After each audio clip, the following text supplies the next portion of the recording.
fast, mama hot flash, crew is hot, always doing you right. With a fresh take on gaming weekly, PCs, consoles, and handhelds. Bump what you heard since birth on this earth, we know that the future belongs to the nerds.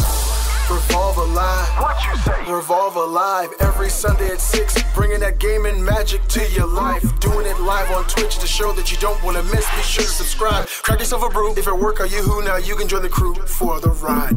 Xbox, mobile, and hot topics around the nation. To gaming rigs, headsets, hardware, and PlayStation. Shout out to Joe, can't you see him glow? Token brother brought the flow. Now it's time for the show. Let's go.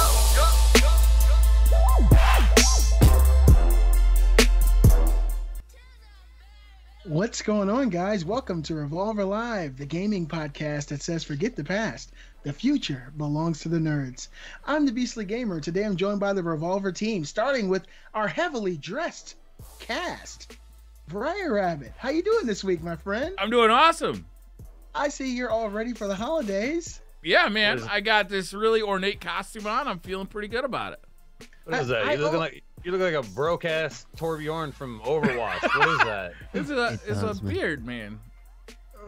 It's like are you the love child, or something? the love child of Torbjorn and Lucio there together. Look at him. What do you guys? Come on! I'm not making fun of your costumes. I put a lot of work into this. you know, Briar. If you put down your razor for a couple of weeks, you can have that costume for real. Yeah, I don't know, man. I think it looks good. Like, I mean, it's a little, it's a different look for me. That's what I'm saying. It's actually less facial hair than you normally have. Somewhere on the line. True. When you downgraded your beard, your other beard looked better. Yeah, so what you're saying is you shaved for Halloween. Yeah.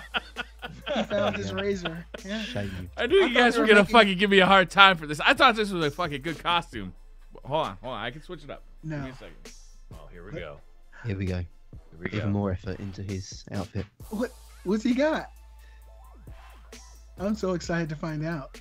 For all the audio listeners to this podcast, we currently have Briar Rabbit crouching. Ah! Huh? Oh! Huh? Oh! Huh? There we go. Oh! Right? I'm a Wookiee. You see that? I'm like Chewbacca. I lost my glasses though. Oh, I love it. All good. And he won't find them for the rest of the episode. Man, that looks awesome. Oh my God. We need you to get in your car and sing to us, Briar. I'm a Wookiee Viking. Oh God. These are just stream props that have never been used before.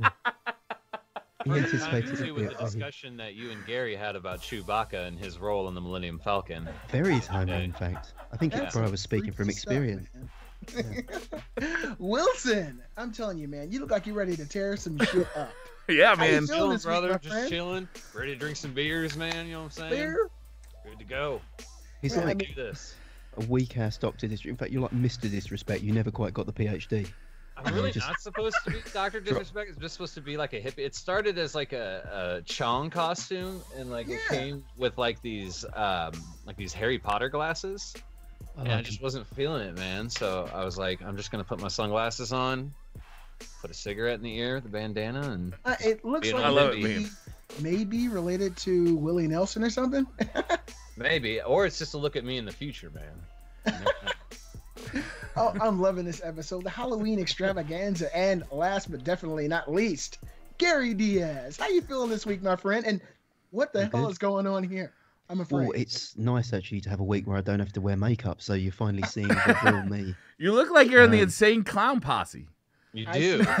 Yeah, where's your Fago? Where's that Fago, dog?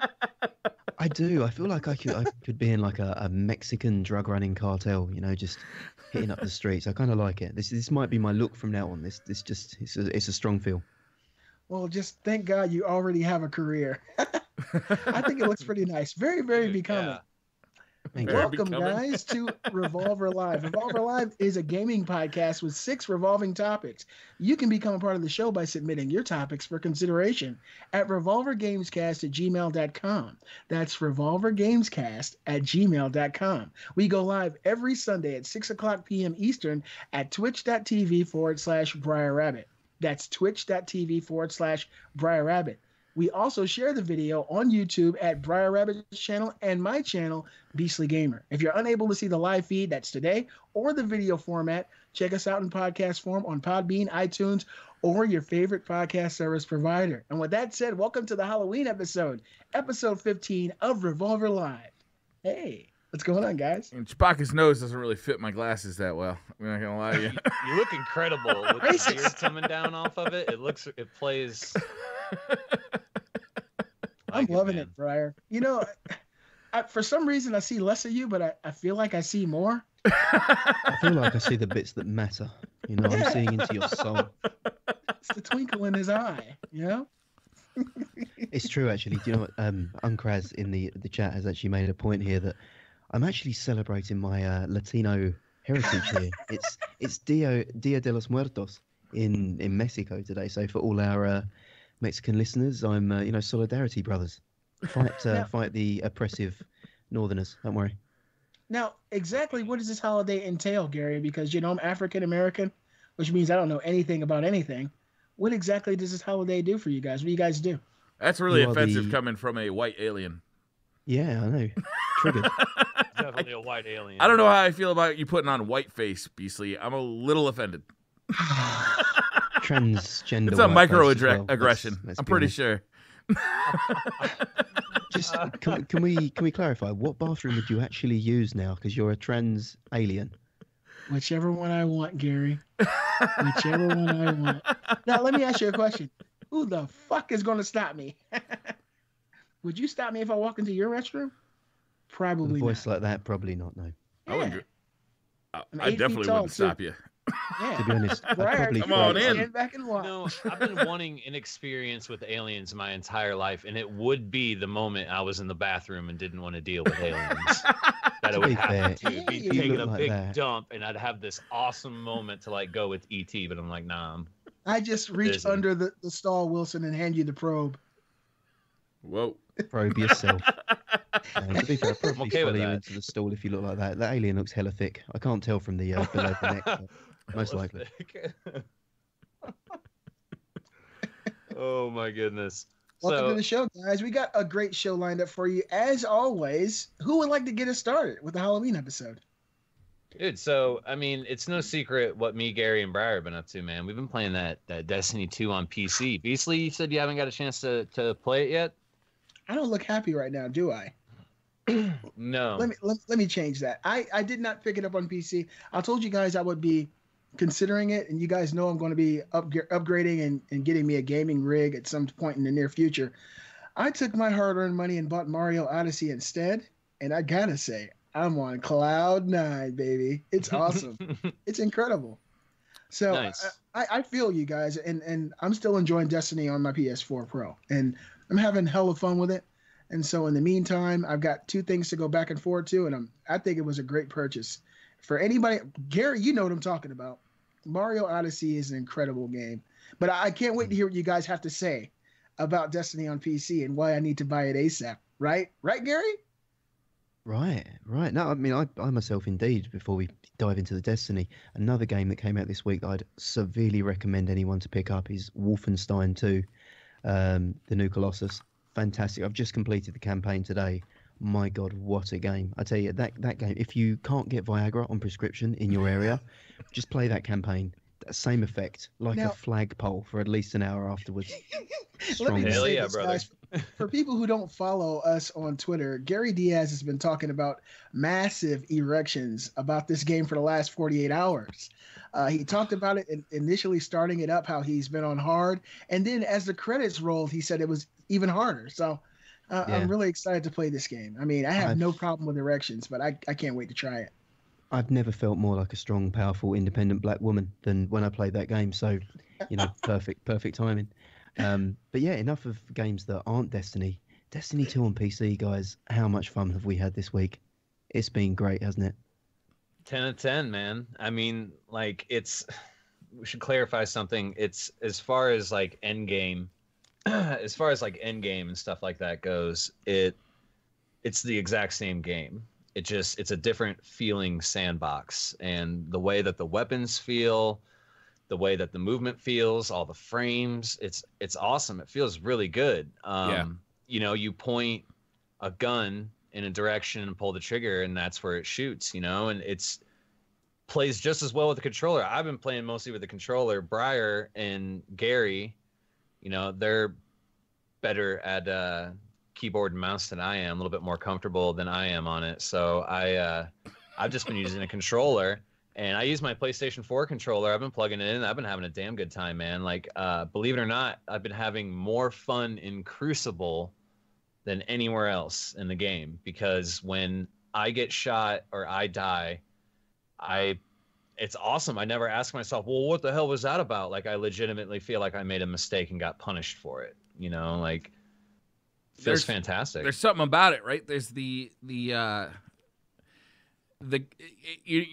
put your head, you nailed it right on the head when you said, when you shoot, it goes where you expect it to. It feels like Destiny Year 1 or Destiny 1 Year 1, where when you fired a weapon, it was satisfying and it felt good. Whereas, you know, as they tried to balance all the weapons for the Crucible over the years, it kind of, you know, you lost some of that good feel from Destiny 1.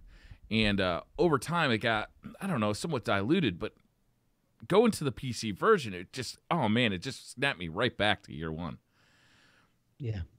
Yeah, let me ask you a question for a guy who's not on the PC and unfortunately hasn't had a chance to play with you guys. What level are you guys at? Because this game came out, what, 2 days ago? I'm just curious. I've only got one character, but I'm sitting at 283. I think I can get to 271 on my highest character. Do you have more than one character on PC already? Well, I've made 3, but I've only really put any time into 1.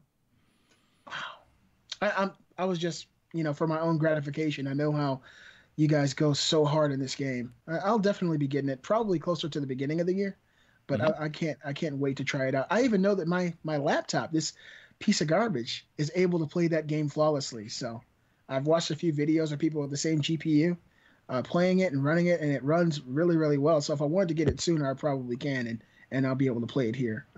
I feel I'm tired of being left behind.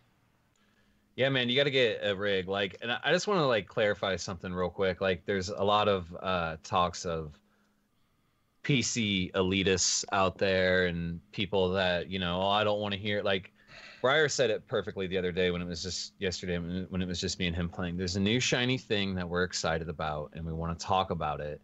And there's a difference between talking about what you're excited about and being an elitist. Talking about what you're excited about is what we're trying to do, and being an elitist would be us saying that you are not having a good time on console. There's no way, blah, blah, blah. Like, anyone that says you're not having a good time is being an elitist. I jumped back on my console the night before last and did a raid. You know what I mean? Like, I still plan on being on my console as much as I can be. It's just right now we have this new shiny thing. And we want to talk about it. And not only do we want to talk about it, we want Bungie to know that we're excited about it and that we want as much of those changes as we can to be brought forward to console. Now, obviously, we're not talking frame rates and things like that because the hardware is already being pushed pretty hard.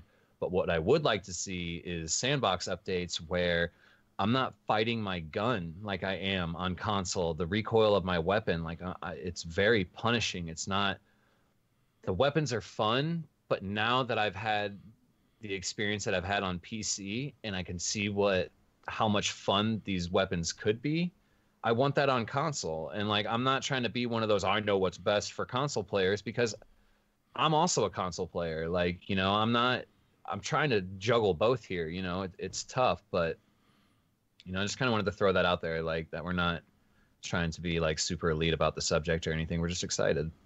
Well, as a console gamer, I appreciate that comment, Wilson. That makes people like me feel a lot better. I know you guys aren't PC elitists, but I know a lot of people would hear, you know, a conversation about a game that's been out for a while coming to PC and think, oh my God, I'm on console. These guys are rubbing it in. And like I said to you guys on Twitter, I know that the PC version is by far the best version, and it really has a lot more to offer as far as the way you can play the game, the way it's perceived. And I'm happy you guys are here to talk about it. I've been having a lot of fun just learning mouse and keyboard too, like getting into PvP. I've never really played competitive games. Well, I have, but it was like 15 years ago. But playing the Crucible with the mouse and keyboard has been, it's fun to have like feel like I'm making progress in my own skill set, like game to game. That's been a lot of fun. Yeah, I mean, I was watching you play earlier, and you're really nailing the shots with a hand cannon as well. Like you can see the progression in your play. Like you can see those cogs starting to tick, and all the gears like starting to churn, and you're starting to slip back into that mouse and keyboard there. It's good to watch because it's nice to see that evolution in people's play style. It's been a lot of fun. The biggest thing that I've really liked about it, and it's a really trivial thing, it's not the game in itself, it's the fact that I can just boot up my PC in the morning and I've got all the games that I normally play on Steam and on Battle.net, and then Destiny's just right there. I don't have to get the second monitor going. I don't have to get the controller. Well, I don't play with the controller, but I don't have to do that. For me, as a PC player, it's so nice to have it all in one place. And that's what, for me has been a real utility fix coming from I bought a console exclusively for Destiny. I've played other console games, but I would not have bought a console had it not been for Destiny 1. So, yeah, for me, it just feels like Destiny's home for me. So, it sounds cheesy, but it's kind of true. So what you're saying is you're really just excited that you don't have to adjust your monitor stand, which is, for those who don't know, is your PlayStation 4 Pro. I kid you not, my PS4 Pro is currently propping up the left monitor. It's just sitting there doing nothing. I mean, I'm not bagging on console. It's just not where I play. I've got no reason to go back there now. That's you, man. That's cool. That's your identity, and you should hold to that. You know what I mean? We joke around about you being a PC elitist and stuff like that, and it's really Not a joke. It's really it's really all just in fun, man. You know what I mean? But dude, it's great, man. And if anything, I want a lot of these changes to come over to console, and I want some of these people to experience this stuff because it feels so damn good. I believe Gary, you had tried dropping the game down to 30 frames. 35 frames or whatever, and dude, you had like a double-digit KD by the end of the game. And Briar, I gotta commend you too, man. Your skills are getting better on keyboard, dude, because I was using controller all day, and you were crushing it, dude. We had a really good day of Crucible today, man. As long as I don't have to use any keys except for WASD, I'm okay. You're good. As soon as I have to move my fucking left hand somewhere else, I'm like, oh, it's all over. And once everything gets close range, it's all just a mess of I can't do the controls. And I'm at a stage before that, Briar. I feel like WASD, I fuck it up. Yeah. So I honestly, I probably in my entire life put 3 or 4 hours into PC gaming. Well, you can use that controller. That's one of the nice things. It's like Wilson was saying. But you can if definitely I'm going to use invest some real money into a PC, I want to learn how to play a PC the way people play PC. So yeah, that's something I'll be definitely getting into. Well, yeah, man, and for you when you're ready. Yeah, I have this thing where if I started a game on mouse and keyboard, like Fortnite, for instance, I can't use a controller on Fortnite because I started with mouse and keyboard. With Destiny, I obviously started with a controller, and for whatever reason, man, it's hard for me, dude. It's really tough. And then I have this competitive nature to where this guy just totally he derped almost as many shots as I did, and I'm like, man, if I would have had my controller, I would have got that guy. Next thing you know, I'm pulling my controller out and plugging it in. I can't help it, man. Going for what you know. Yeah. It is what it is. Use whatever, don't apologize. And that's a controller for me. So, Wilson, is that something you're going to continue to do, or are you gradually trying to move over to mouse and keyboard? I'm lazy. Probably not. Who would ever think you guys are lazy by these costumes? I'm telling you. You know how long it took me to grow these horns? Hey. Just in my nature, man. Sometimes, there's some games I do the, sitting forward at attention at my computer doing the mouse and keyboard stuff. DayZ, Fortnite, PUBG, stuff like that. I love being focused. But a game like Destiny, sometimes I kind of like to lean back and relax in my chair and just play some games, and then until I get into the Crucible, and next thing you know, the elbows are on the knees leaning forward, and I think that's what Destiny's always going to be for me moving forward, is that sometimes I'll be, trying my hardest and I'll be leaning forward, whether with a controller. If I'm at my desk, I'll be using a mouse and keyboard. Other times my feet are going to be up. I'll be leaning back, whether that's on my couch or right here in my office with a controller in my lap, just kind of taking it easy. For running public events, I don't need to precision or the responsiveness of a mouse. I just find it so bewildering that you guys find a controller so adept. Like, this week I spent $200 on a lap board so that I can sit on the couch and still have keyboard and mouse input. Yeah. For me, I'm so much more comfortable. We've got 3 years into Destiny on a controller. It's so natural, right? It's like you don't have to think about inputs. It's Really? it's hardwired into our brain at this point. And for people like me, Gary, I never even dabbled with a mouse and keyboard until I was in my late teens, and I wasn't even playing video games. That was back when Kazaa came out. I never had a computer in my house. We were very poor growing up, and we had consoles and we had controllers our whole lives growing up. And so when I finally turned 35 and I was able to buy, I'm just kidding. When I was old enough to buy a computer, it was a foreign land for me. And for me, it's just as weird to hear someone like you, Gary, say how adept you are at mouse and keyboard when people like me have never had a chance or an inkling of what it was like to play games on mouse and keyboard. So we're in, complete polar opposites when it comes to that mentality. You know what the problem for me is with mouse and keyboard is when I play on controller, I'm always thinking about the move ahead of my next move. Mm-hmm. So I'm never just going somewhere blindly. I'm always thinking, if I go there, what lanes do I have to worry about? How am I going to get out if it doesn't work out? The problem with mouse and keyboard is, yes, I will fumble for a key from time to time. I've got them mapped on my mouse now, which is really awesome. Helps a lot. But I find myself not thinking in advance about the next step, and it's just because I'm in such a foreign, unfamiliar state of mind. Wardrobe malfunction here with the mustache. Just like Janet Jackson.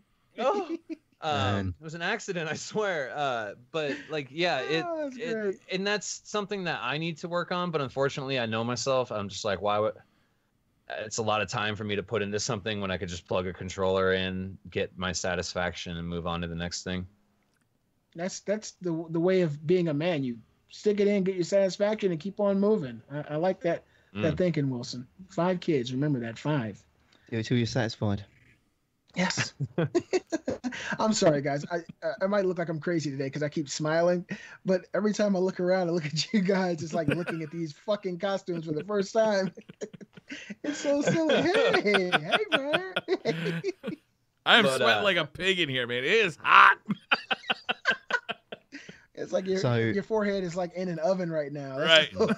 Viking helmet. They call them Vikings for a reason. We've been talking about the PC and the immense and untapped power that it's got, but we've been blind to the real, true power that's approaching us in the next week, and that is the mighty, the unstoppable Xbox One X. Do we have any pre-orders going for this thing? Is anyone excited at all? Is anyone even watching the launch? Did you know it was coming up next week? What do we think? Is Xbox still sustainable as a brand? Is that the thing? Is that just like a more expensive USB port for me, man? Is that what that is? Phil That's Spencer, harsh. you've done him dirty That there, is Wilson. harsh. Damn. I mean, it's a cool concept. Like, I get it. Like, if you are through and through a console player, man, like, I'm not gonna bash it. The people that want to buy it and have fun on it, that's really cool. My personal advice with the whole thing is, I'd rather put that $500 towards a PC build, man. That's just me, like with the way things are going in games, like a lot of people are getting into PC gaming. A lot of people are trying it out. A lot of people are discovering games that they would have never discovered before. And to be honest, like if you've already got an Xbox One, me personally, I wouldn't see the reason to get one, I did hear, I can't remember who told me this in chat the other day, but the best reason I heard to buy an Xbox One over a PC or Xbox One X over a PC was that it upgrades all the games you already have instead of having to buy all new games for your PC, which I thought that actually resonated with me pretty well, right? It's like, not all the games, but like if you already have Gears of War and you already have Halo and you already have, you're planning on buying Forza and you have this library of games, and a lot of them are just gonna like get an upgrade and be better because you bought new hardware, and that's pretty cool. It is actually. That's a fair didn't point. know I hadn't that. thought of that. I mean, if you've got a lot of them digitally and they're on Play Anywhere, then you have got them on your PC anyway. As soon as you purchase a PC, if you're moving from Xbox That's and fair have a digital too. collection, That is fair. you do have them, which is kind of nice. But I didn't think of if you're a physical collector and you've just got Gear sitting there, then or Halo 5 sitting there because you can't play Halo 5 on the PC. So I guess it's got its market. But I mean, do we think that Phil really is the savior that we thought he was, or is he just playing as the fiddle that we need to hear right now? Let me just say this, all right? Over the last few weeks, I've been seeing more and more videos on the Xbox One X. Of course, Digital Foundry, shout out from Beastly Gamer. And the gamer in me, the guy who always wants the newest, shiniest object, has been crying out silently inside. And of course, it's a huge amount of money for something that doesn't really change up things too much, but it is the best. The games that they've shown that have been multi-plats look, much better than they do on the PlayStation 4 Pro. And to me, that's a reason for me, just being the kind of guy I am, to at least look at this thing. I have a nice little collection of Xbox One games, and a majority of them would see those upgrades that you guys mentioned by getting the X. And that's really where I've been. I told you guys pre-show that I kind of have been regretting not getting a pre-order, even though I got a lot of other things to do, because I'm seeing the power of this thing, and I'm wondering what they'll do. But that's another big question. It's a big chasm to leap, because right now there's really nothing new coming out for it. That's that the really biggest justifies the problem, purchase. in my opinion. Yeah, it's like there's two things that I find interesting coming to that console this year, and I think they're both coming this year. Is Forza looks pretty dope. Like that thing's running at 60 frames per second at I think a native 4K, and it looks amazing.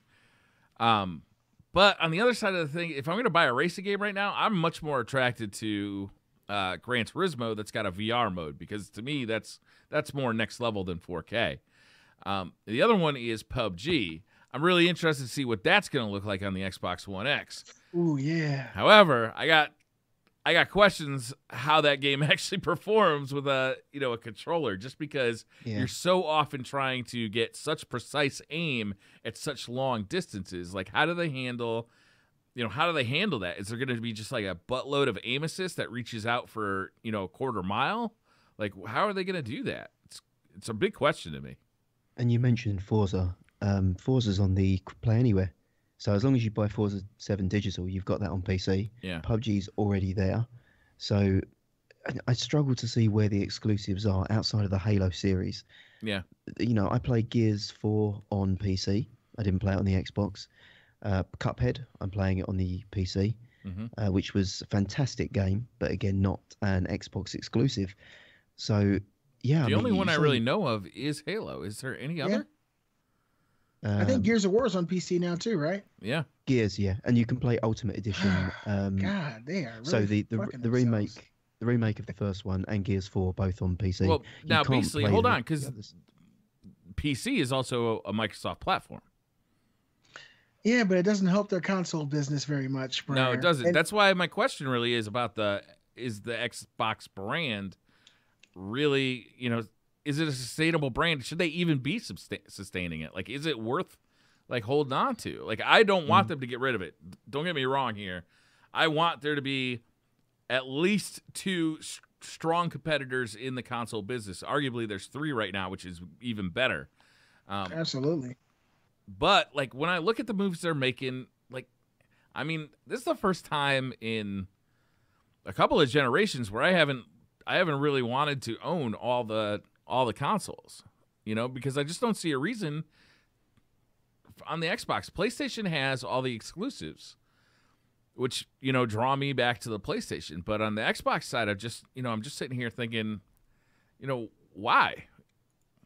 Why? And it's a very bitter pill to swallow when you think about it. And over the years, I've tried to step away from my partisan antics when it comes to PlayStation over Xbox. I've embraced the Xbox. I've played the Xbox. But when it comes down to it, having an Xbox One, I play it maybe 0.5%, compared to the time that I'm spending on the PlayStation, because a majority of the games that I play on PS4 or PlayStation are exclusives.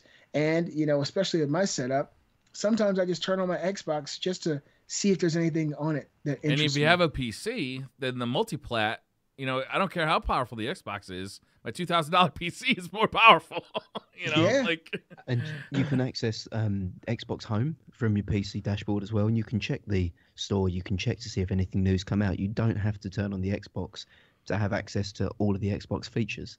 So again, if you're invested in the Microsoft ecosystem, it really diminishes. Arguing devil's advocate, I guess if you don't have a PC and you're staring at PlayStation or Xbox, and you've built up a friends list on 360 that have maintained and transitioned, then I think this is the best version of the Xbox. Definitely the best version of the Xbox they've ever had, and arguably the best console out at the moment. I could agree with $500. that. That's my biggest problem. $500.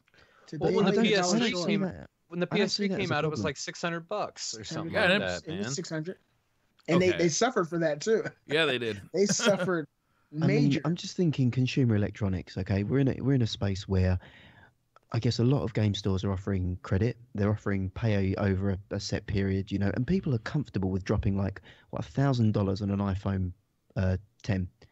People are looking at spending more on consumer electronics. There'll be a line outside the store to buy them. I bought an iPhone 8.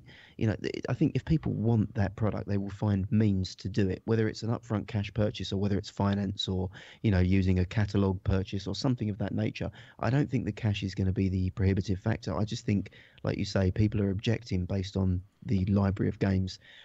But for some people, I think it's going to be the best possible news they could have had if they're really invested in the Xbox brand and franchise. But as you say, Briar, the real question is, are we going to see them go the way of Sega? Do you think that Microsoft need a console? I don't know. I don't know. Do they? It'll be worse than Sega. I think consumers need it. We need it. I was just going to say that because we need competition. If we let Sony fucking own the fucking console space, we're in deep shit. Well, look, we've seen that before. We saw it during the PS2 and they were making some decisions that were pretty anti-consumer at the time. I mean, my thoughts on it are this: Microsoft has built up a huge fan base. There are over 80 million Xbox 360s sold. These people have bought into the Xbox brand. Look at the Xbox One, probably 35 million sold right now.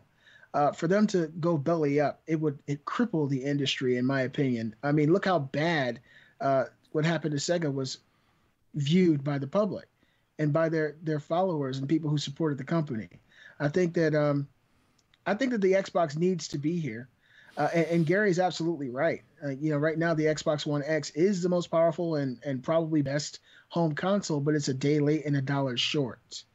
It's a $500 doesn't have console. the game library, man, to pull and me really, in. that's what you need. It needs something that capitalizes on the hardware. Because hear me out, if they had a baller lineup of games, one of two things is going to happen: either people are going to buy it and enjoy it, or they're going to buy it, and this could potentially revolutionize how consoles are built in the future.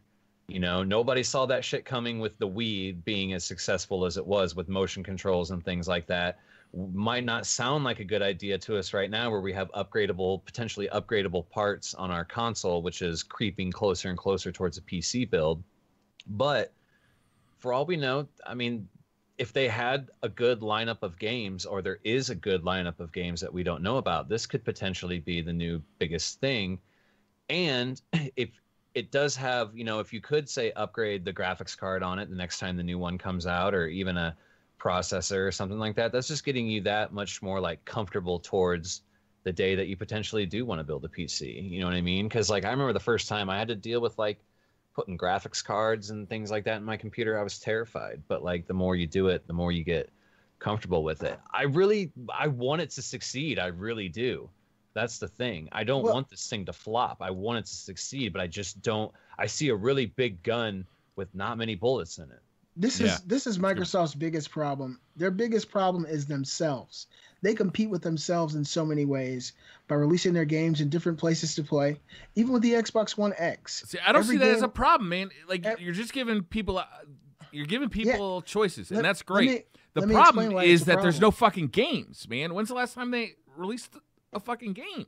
Well, look, this would solve a lot of problems for Microsoft. The Xbox One X is going to play Xbox One games. If they release games exclusively for the Xbox One X, it would make that console more attractive to gamers. It would give people a reason to buy it. People who have the Xbox One and they see an upgraded version of Quantum Break, that's not really an exciting reason to get out and buy an Xbox One X. But if you see a game that is tailor-made for the power of the Xbox One X, it looks leaps and bounds better than anything on PS4 or Xbox. Well, it's not. It's not going to look leaps and bounds. Well, I mean, it's not leaps and bounds more powerful. Well, it does look better. It looks better, but it's not like tailor-made for the Xbox One X would look, I think, a lot better than it would on PS4. The other thing we need to do is step outside of our perspectives here. And I'm just going to, I have no facts or data to back this up, so I'm just going to go on supposition and guesswork, which serves me well in the past. This is really informed. When you walk into GameStop, 50% of the store, it's not going to be exactly that because obviously you've got Nintendo and stuff, but one wall of the store will be PlayStation, one wall of the store will be Xbox. And that's been consistently true in every retail store I've seen. They're still giving up the same shelf space, both PS4 and Xbox.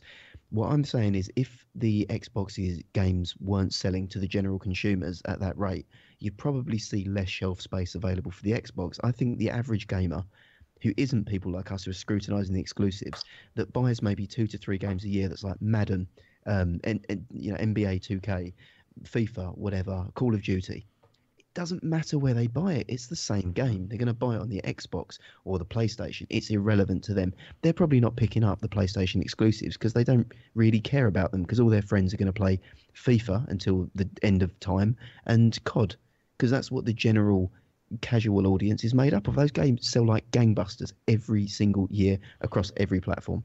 That's true. So I think that Xbox are probably in. You say they don't have games, they don't have anything else. It's not like PlayStation have like exclusive FIFA or NBA 2K or Madden. If they had that, there'd be a real problem. I think as long as you've got the staples, things like Assassin's Creed, FIFA, Madden, etc., I don't see Xbox being in any issue, and I think the retailers will be your first indication of danger. As long as they're giving up half of their store to Xbox, you know that they're still selling Xbox games.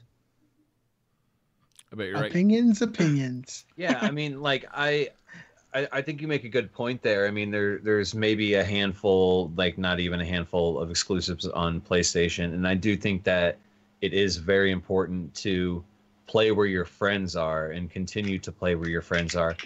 The reason why I want Microsoft to do so good is because that'll encourage Sony to do better. And then once Sony does better, then Microsoft has to do better. Yep. The consumer is what benefits the most when two companies have competition. Yep. You guys remember the old school Sega versus SNES debate? That shit was heated. It's still heated. Yeah. To this day, that debate is still going on.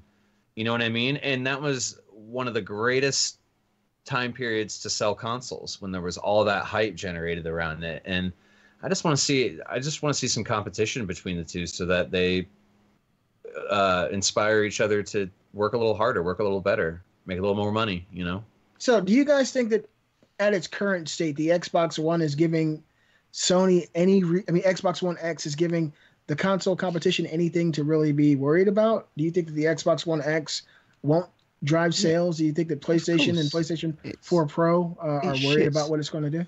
It has shit all over the PS4 Pro. So of course it has to. The PS4 Pro's marketing was the most powerful console on the market. The big, the pro gamers come here. The pro gamers have something. They can't do that. They have to say, we have the second best console. Yep. We've got the PlayStation 4, which is better than the base Xbox. And we've got the Pro, which is worse than the One X. So yeah, it has really interfered with their marketing message because what is the Pro? The Pro is like the middle range car. You don't get the full sport model if you're buying a console. Yep. With respect, Gary, at the time the PlayStation 4 Pro was the most powerful console, That's and now the Xbox One X is, and then they'll have to step down when something else comes out. I think that's just evolution in the gaming console generations. Yeah, but if you walk into a gaming store, one up in each other year after year, then I mean, who's going to really have investment? Like, well, I'm going to buy this $500 console because it's going to be the best console for the next year. I don't know, year. Yeah, they got to do. It's a scary concept. I mean, that's something that we deal with as PC gamers. Like, if you want to be on the bleeding edge of the next graphics card, a lot of people. I mean, it is roughly a year, and the next one comes out. A lot of the good thing about it is, you take care of your stuff, whether that's a graphics card or a console. They do generally, if you sell at the right time, they do hold some of their value, but you got to strike when the iron's hot. If you wait too long, once the newer thing comes out, it just depreciates the value of the previous model. But it does kind of feel like the evolution, but I think they're kind of moving too fast. And I do think that the Xbox One X is a way superior thing than the PS4 Pro. If you want to know my true opinion about the PS4 Pro, I think it's a fucking joke. I really do. Ooh. I think it's a joke, dude. I think it was a fucking gimmick. I think it was a rush to show who had the bigger swinging dick at the current time. I really do. I literally think it was thrown together very shortly before the reveal, before they announced it. Like, I think it was just a flash in the pan idea, and they rolled with it, and it worked for them for a little bit. And I think Microsoft actually took the time to develop something worthy of saying that it is the successor, the successor or the best. Like, if you're going to call it, I'd be surprised if the decision to make the PS4 Pro came from the PlayStation division of Sony. I wouldn't be surprised if that decision came from a higher power who was trying to sell TVs too. Because, you get this PlayStation Pro out there with the 4K and the HDR, and all of a sudden, well, I kind of want a TV to go with that. And they're showing it off on these Sony Vega TVs. Also, there's a compelling reason to buy 4K, because that's one of the big things about 4K TVs is there's no fucking content out there. They look beautiful. They're wonderful TVs, except there's nothing to watch on it. Yeah. I love a good conspiracy. Don't we all? Walmart tunnels. Walmart tunnels. And they're selling them at Walmart. Holy shit. Okay, we got to revisit that one. But I mean, like, I do, and like, with it said and done, I do, even though I don't really play on Xbox, I think it's a superior product, and I want it to do well, man. I really do. I want it to sell well and them have good games for it. And if they do look better, I mean, I'm not going to lie, it's tempting, man. Like, I love new toys and things like that. It's just right now, I'd just rather invest that stuff into my PC currently. I want it's just bad timing for me to be financial incentive for Sony and Microsoft to make more powerful consoles, right? Because I was a little disappointed with both the Xbox One and the PS4 when they initially debuted. It's like, these aren't that much more powerful than what I've been playing on for the last, how long was the Xbox 360? 9 years. Like, for 9 years, I was like, this is an upgrade, but it's not a huge upgrade. Do you think the Xbox One X is the upgrade that we should have had? That should have been the baseline model for the successor to 360 and PS3? I think it would have been too expensive at the time. If it's $500 now, what would it have been 3 years ago? Probably looking at like 8, 7. Ooh, I don't want to think about that. 7, 8. The Xbox One was $500. So. Oh, yeah. It was $100 just for the Kinect. It was expensive, man. Yeah, that's a lot of money. Yeah. Thank God, though, I bought one, because I've gotten a lot of use out of that. Well, the Kinect. They just canceled. They're no longer being manufactured, so hold on to that collector's item, sir. That's right. That's right. I got one of the few, the many. And see what sort of hacks come out for it. They sold 36 million of those, so the Kinects for the Xbox One. So they did move a lot of them, but you can find them at a pawn shop for about $30 now if you need one. Do you think that's because a lot of them were included with the? Because I remember when the Xbox One first came out, I didn't buy it specifically because of the price that it was, and it came with the Kinect. And then later they started selling a model that didn't have the Kinect. So do you think some of those numbers can be kind of cheesed in a sense that they absolutely can? Yes. Did they include the original Kinect for the 360 in that number? No, they're talking about the Connect from the Xbox One. Okay. So 36 million.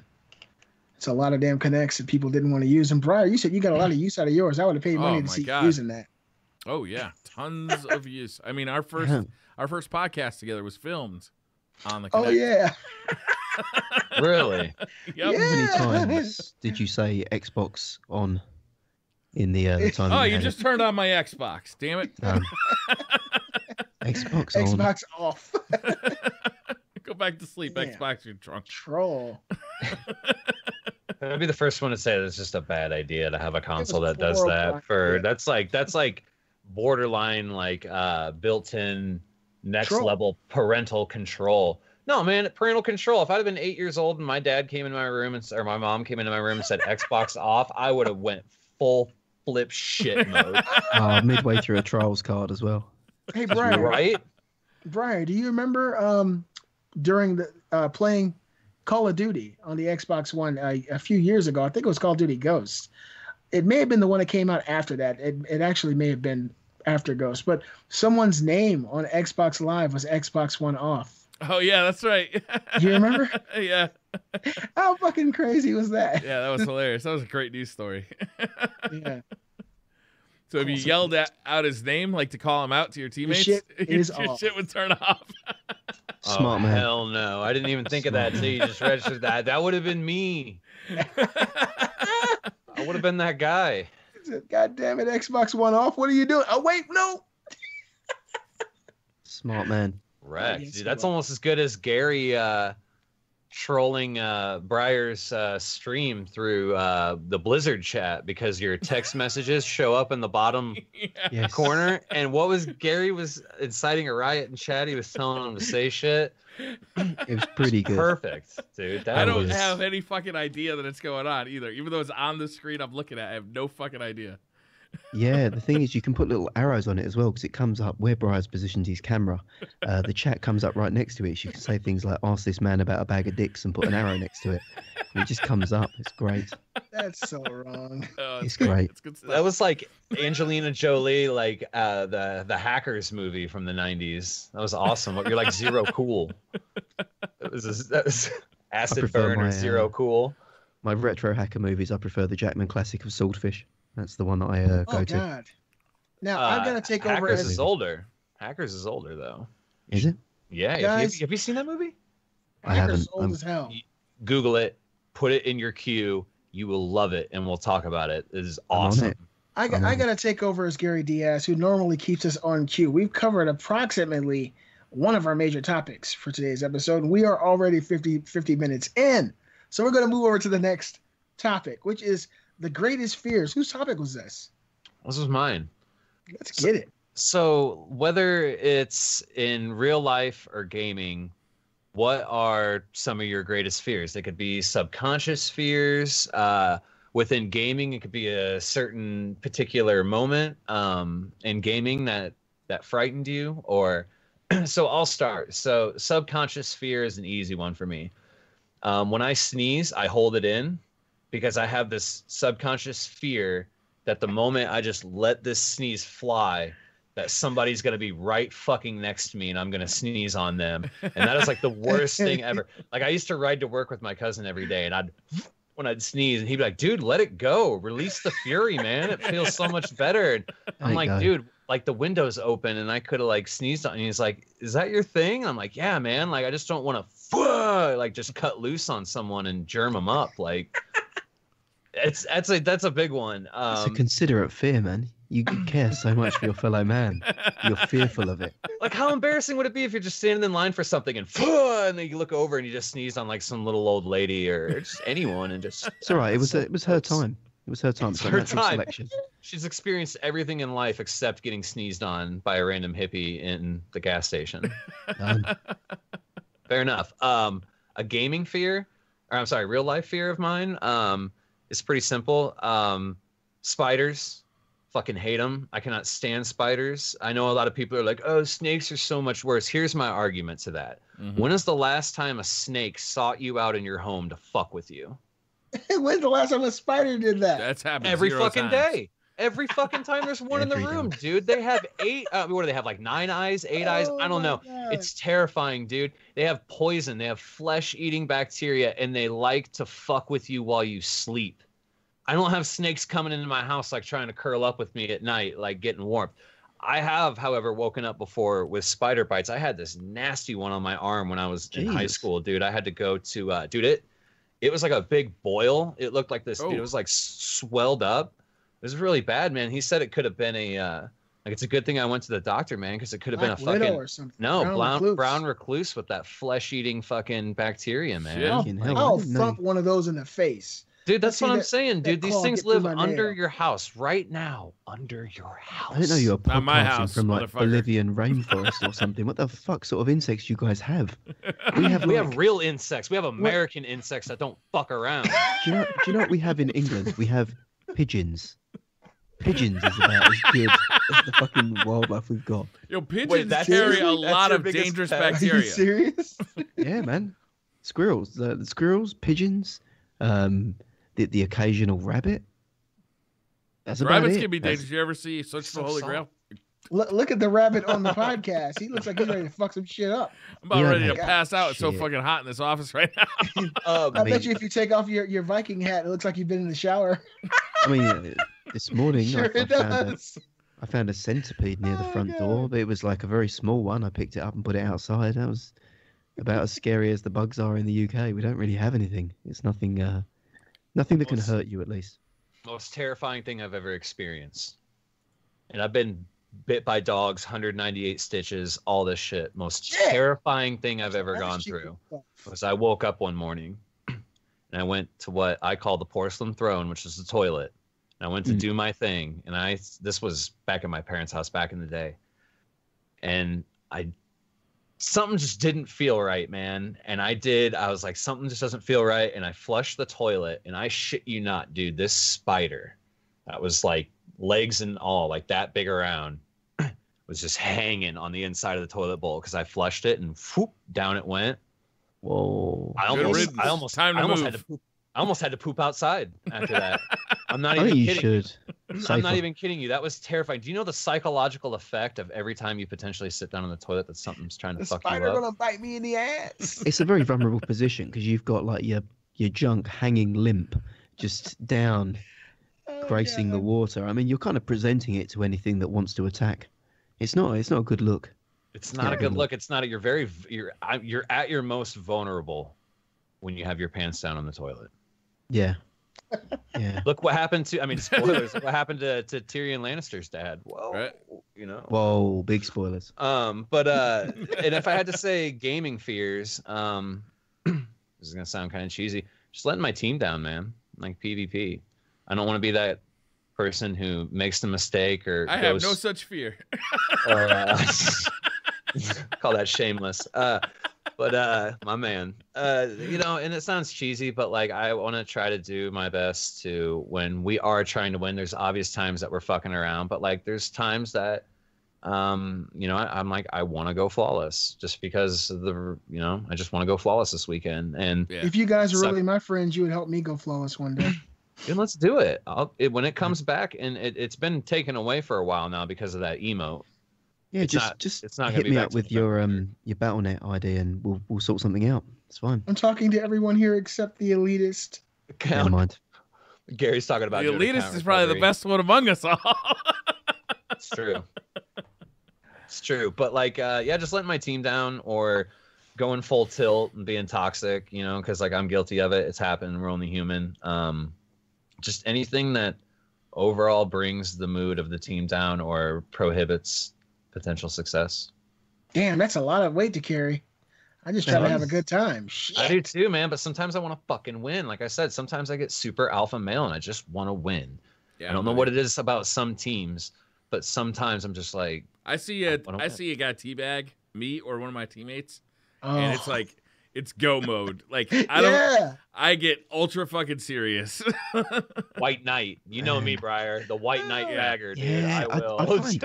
I don't even care if they're teabagging for me. Like you saw it happen the other day. I find if someone's got like some sort of hateful or like racist or sexist shit in their like clan tag or something else, I then go out of my way to try to like punish that dude for being such a dick. Like that for me is like the big thing. Like, you know, if you've got some hateful shit in your clan tag that you think's funny, it's just like, nah, man, we can't be allowing that. Let's white knight you. Yep. Yeah. So White Knights assemble. Well, I think it's while I'm talking, I'll drop in with my biggest fear. I've got a quick one for gaming. Biggest fear in gaming, 30 frames per second. Oh. So that's this motherfucker right here. This motherfucker. immediate fear, straight there. Biggest fear in life. I'm gonna go with having my belly button touched. Ooh. True story. Oh my Really? God. The first I know thing why. we're going for when we get together, there's going to be some fingers and belly button. It's Yeah. just a Are you weird feeling. We're coming. Can you, feel like- you don't have to share this information, but are you innie or outie? I'm in E. No, I'm in E, and that's what makes it worse. If it was outie, I'd feel there. I feel it's a very thin piece of skin that's easily punctured. I feel that you're going for the umbilical immediately. Now, Gary, I feel like it's one of my weakest areas. It's kind of like It's your a crit sealed. spot. Gary, The juice I box. know, I just Gary, say, I are you feel sure like that- it is nature's sealed anus is what it is, and you're just being poked in it. I just don't like it. Gary, how are you sure that if it was punctured, you wouldn't like it? No, God, no. It's it feels like you're literally just prodding me and giving me a tumor or something. It's a weird feeling. Like if anything touches it, it's like it just immediately sends shockwaves and a horrible gut-wrenching feeling through my body. Yeah, As I it'd be said, gut wrenching. All right. Yes. You get It's- abducted by aliens. That's the first place they go, man. belly I button. thought Belly they button. went up the butt. No, that's just belly No, button. no, no. You haven't Do you know seen what- do Fire you know in the what- Sky? Do you I've know seen what that fucks- movie. Like It's literally, make-believe. Straight to I- the belly button. It's not make believe. It is not make believe. No, it's That- not. the guy- Travis that Walton, dude- man. It's Travis Didn't he Travis Walton admit was that a he real made the whole person. thing up? Walton. No, he didn't make it up. That really fucking happened to him. Not that I know of. I thought he admitted that he made it up in the news. No. I'll look into that because if he Absolutely 'cause not. I'm pretty sure I would have heard about it if he did, but I'm not saying you're wrong about that. Briar is throwing like- salt in the game, Dude, Wilson. I used Okay. this is no bullshit, man. Like I've been into fucking UFOs and ghosts and fucking So am wacky I. shit since I've been in like 4th grade. You know what I mean? And when Fire in the Sky came out, man, like that's first place they go, Gary, right through the belly button, man. That could be why you have a subconscious fear of this. Maybe you've been- Maybe you've been abducted. maybe I'm Like an alien. Taken, the TV show directed No, by I- Steven do you know what? Spielberg. Part of it got triggered by the first Matrix movie when I watched it. When Keanu gets that bug in his the Oh, fucking yeah. prawn that crawls in that shit. Yeah, that metal thing. Yeah, that was Yeah, the nasty. little shrimp that goes into Out it. of They his belly suck it button, out. Yeah, man. Cyber It's shrimp. just- I'm Cyber feeling shrimp. like my butthole's like puckering as we're talking about this. It's just like it's a general sensation of like I feel like I need to protect it. Like if I could wear like a fanny pack around my belly all the time, I'd do it. Dude, I know that feeling. Okay, so like right where your rib cage ends, Oh, the where's that little bit of sternum? metal. The sternum right there. Like if Sam places her hand right there, like I'm literally like, oh my god, like I don't like it there. I don't like it there, and it gets to the Yeah. points where I'm almost like suffocating, like I can't breathe. I'm just like really uncomfortable. So I can No kind of shit. relate to that. Yeah. The It's only my place Chris my spot. wife can't touch me is on the ass. Any other place is fine. cheek or Do hole. not touch my ass. Even just She like don't- on the side, like a little love tap. No. A grab. No. She didn't get any ass grab on the way out. No. What kind Really? of shit you think All this right, is? so when we meet up, when we do the Revolver Live meetup, first thing, poking Gary in the belly button. Next, turn right around, smacking that ass. Coming right on over. Whoop-ta! Yeah. I understand. I might linger a little bit too long too. Just a little. I understand. You know, the holiest of holes, but the ass cheek is just a bit of flesh. It's like hitting no, the it's thigh. not. No. So It what about is. in sports, Beastly? Are you the type of guy that good game? You're you fighting let in the it- locker room, my friend. Really? I So don't play that shit. so we should team Look, shot. look at me, look me in the Briar, eye we and should- tell me you think I play that shit. We should team shot Gary's crit. We should both poke it, and then Oh, it's- and then Worst. Gary Team is shots. canceling travel plans as we I am. speak. It's happening. That's like a nightmare. You guys have. I've exposed my biggest fear to you in confidence. You've exploited it. I would Yeah, do it. asshole. I would do Red it. Magpie in the comment section said Gary is a vet. He's a vet. It is. It's like So my I tell Vex you, milk that's your spot. good spot. Yeah, man. It's been sent from the future to transfer everyone into a PC player. The perfect reality. Just like the Vex I would do identify That's how with the the Vex Vex with take my little over. Let spot me in my let me belly, yeah. real quickly go through one or two things that scare me. My subconscious fear would be dying before my wife, and then she gets remarried, and then I expect a threesome in heaven, which would send me to hell. So I don't know how that would work. Wait, You know? what part of the fear is your fear? There's so many layers to that response. It's Is all it of it. dying before The her fear or of her dying and remarrying someone Let's or no, no no, threesome? look, Which one all is of it? it's. I'm going to explain to you. All of it's a fear. First of all, no one wants to die.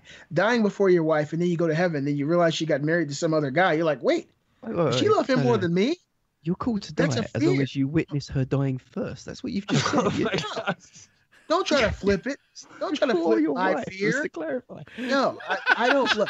I need God to outlive damn it, this bitch. Gary. As long as I outlive this bitch, we're fine. That's my biggest fear. God Oh damn it. my I've got to God. see her into the Gary. ground. So, like, hear me out. I can kind of relate to this in a sense. Like, here's the thing, though.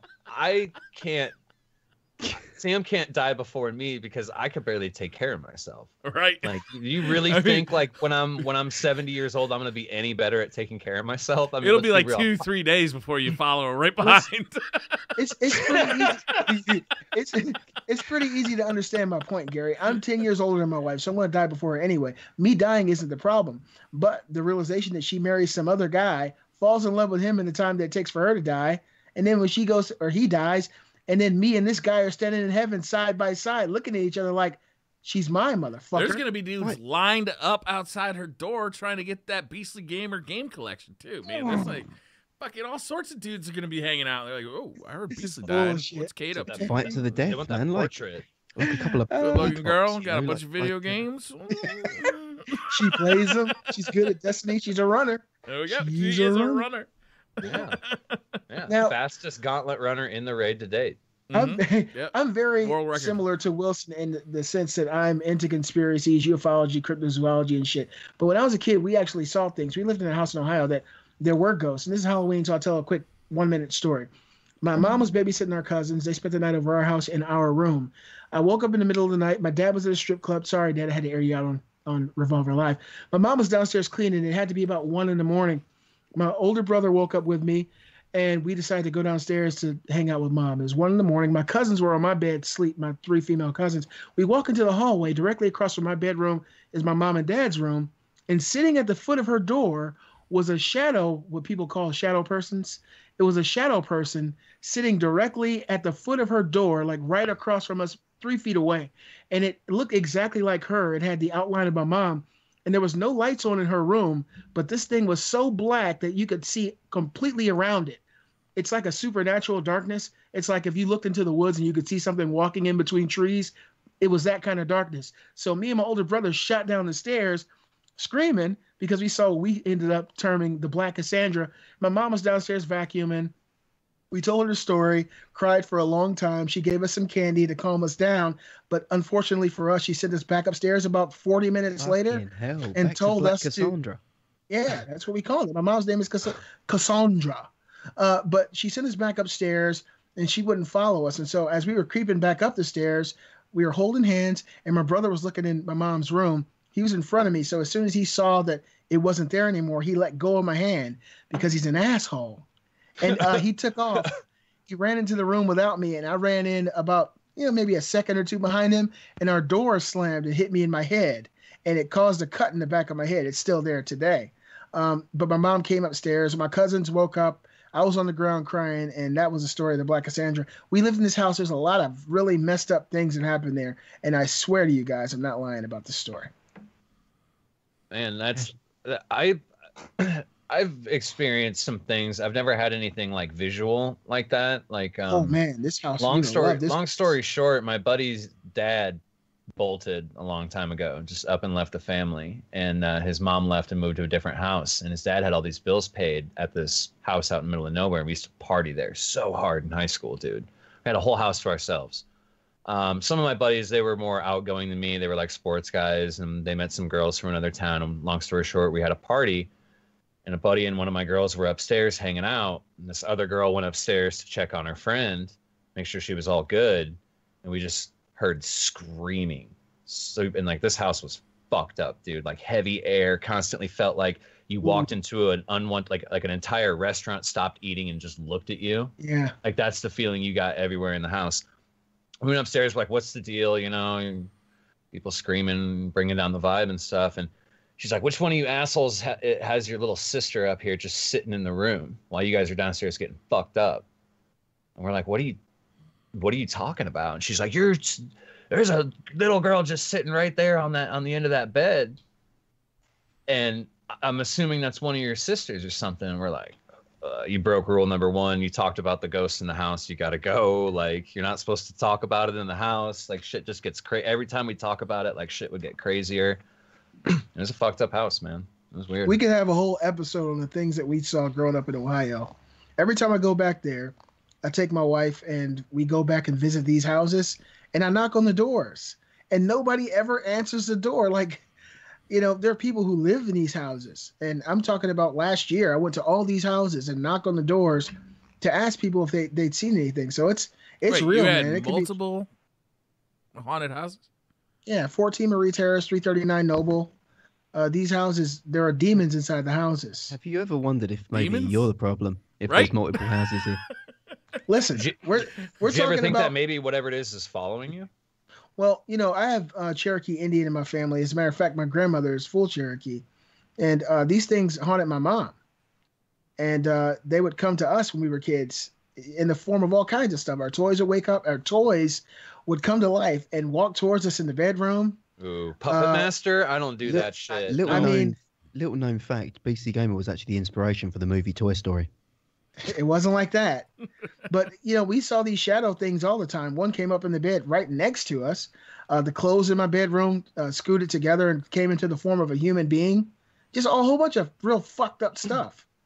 And so do you have a fear of the paranormal, or is it something that more interests you now that you're older? I don't fear it at all anymore, to be totally honest. I think I know what it all meant for me. And, you know, that's where my faith is. But, yeah, I don't fear it at all. I think that, you know, it kind of revealed itself because I was a child and I was innocent. I hadn't seen any trim before. Nothing. I was completely unexposed to the world. I was 4 or 5 years old. And these things, they took great pleasure in scaring the bejesus out of a child multiple times. Me and my brother would see this stuff all the time. There was a group of people in my basement having a conversation, and there was nobody there. And my mom grabbed us, and we ran outside, ran to the neighbor's house, and the police came, and there was no one there. So, I mean, these houses were just terrifying. I mean, I can probably round off this topic with the most terrifying story from my childhood. You know, I can't wait. No, it's the next, you know, laying there at night, woke up, hear loud moans, rattling, shakes coming from the room next door. Creep in, find out what's going on. Oh, God. Parents were fucking, no ghosts whatsoever. Walked in on your parents doing the deed. Look, Gary. Parents were fucking, man. Terrifying. That's terrifying. Is it like this, Gary? What about terrifying, man. What about you, Briar? I don't think you didn't go, did you? For games, it's just losing game saves, and it's the worst. Like I am like a habitual game saver. Like if I have the option to do quick saves, I'll have like by the end of a game, I'll have like 200. Like with Witcher 3, yeah, I have so many quick saves. It's just this long ass list. Because I think I can't remember what game it was, but when I was a kid, I lost one, and it just pissed me off to no end. And ever since then, I've just been like scared I'm gonna lose a game save. Like, you know that moment when you turn off a game that auto saves for the first time? Like you put 4 hours into it the first time you played it, and you're like, is it just gonna like start up again, or do I have to like find the save button? Like what's going on here? If only auto save existed on Earthbound for Super Nintendo. I got the Sword of Kings, which is like a 1 in like 1,500 chance of getting after grinding grinding an enemy. And my Super Nintendo, shocker, like every other console I've owned, was fucked up, so I had to turn it upside down and put a book on it to get it to read the cartridge. Don't ask how I figured that out. But my grandma bumped the table and it reset right after I got it. So I got it. My God. Your grandmother was the original troll, you know that? She was just watching. She was like, "Fuck, is that the sword of that is?" Bump. It looks like he got it. Let me go in there and knock that shit over. She's like, he's playing games with psychic abilities. Oh, it's devil. So my biggest fear in life, like outside of gaming, without a doubt, is that I'm home alone with the kids and something fucked happens to one of the kids. Oh. It is like, and my wife's not there. Like, To I don't know fix why not to fix it, to justify or to like validate that it wasn't my fault. You know what I'm saying? Like, I don't want that shit on me. I'm so Can relate. scared. Oh my God, that's a good one, Briar. Like the kids aren't allowed to mow the lawn when my wife's not home. Like, no, you can't mow the lawn. You got all the right motivations there, Briar. As long as you can't say it was my fault. I'm so fucking scared to let them do shit when I'm home alone with them.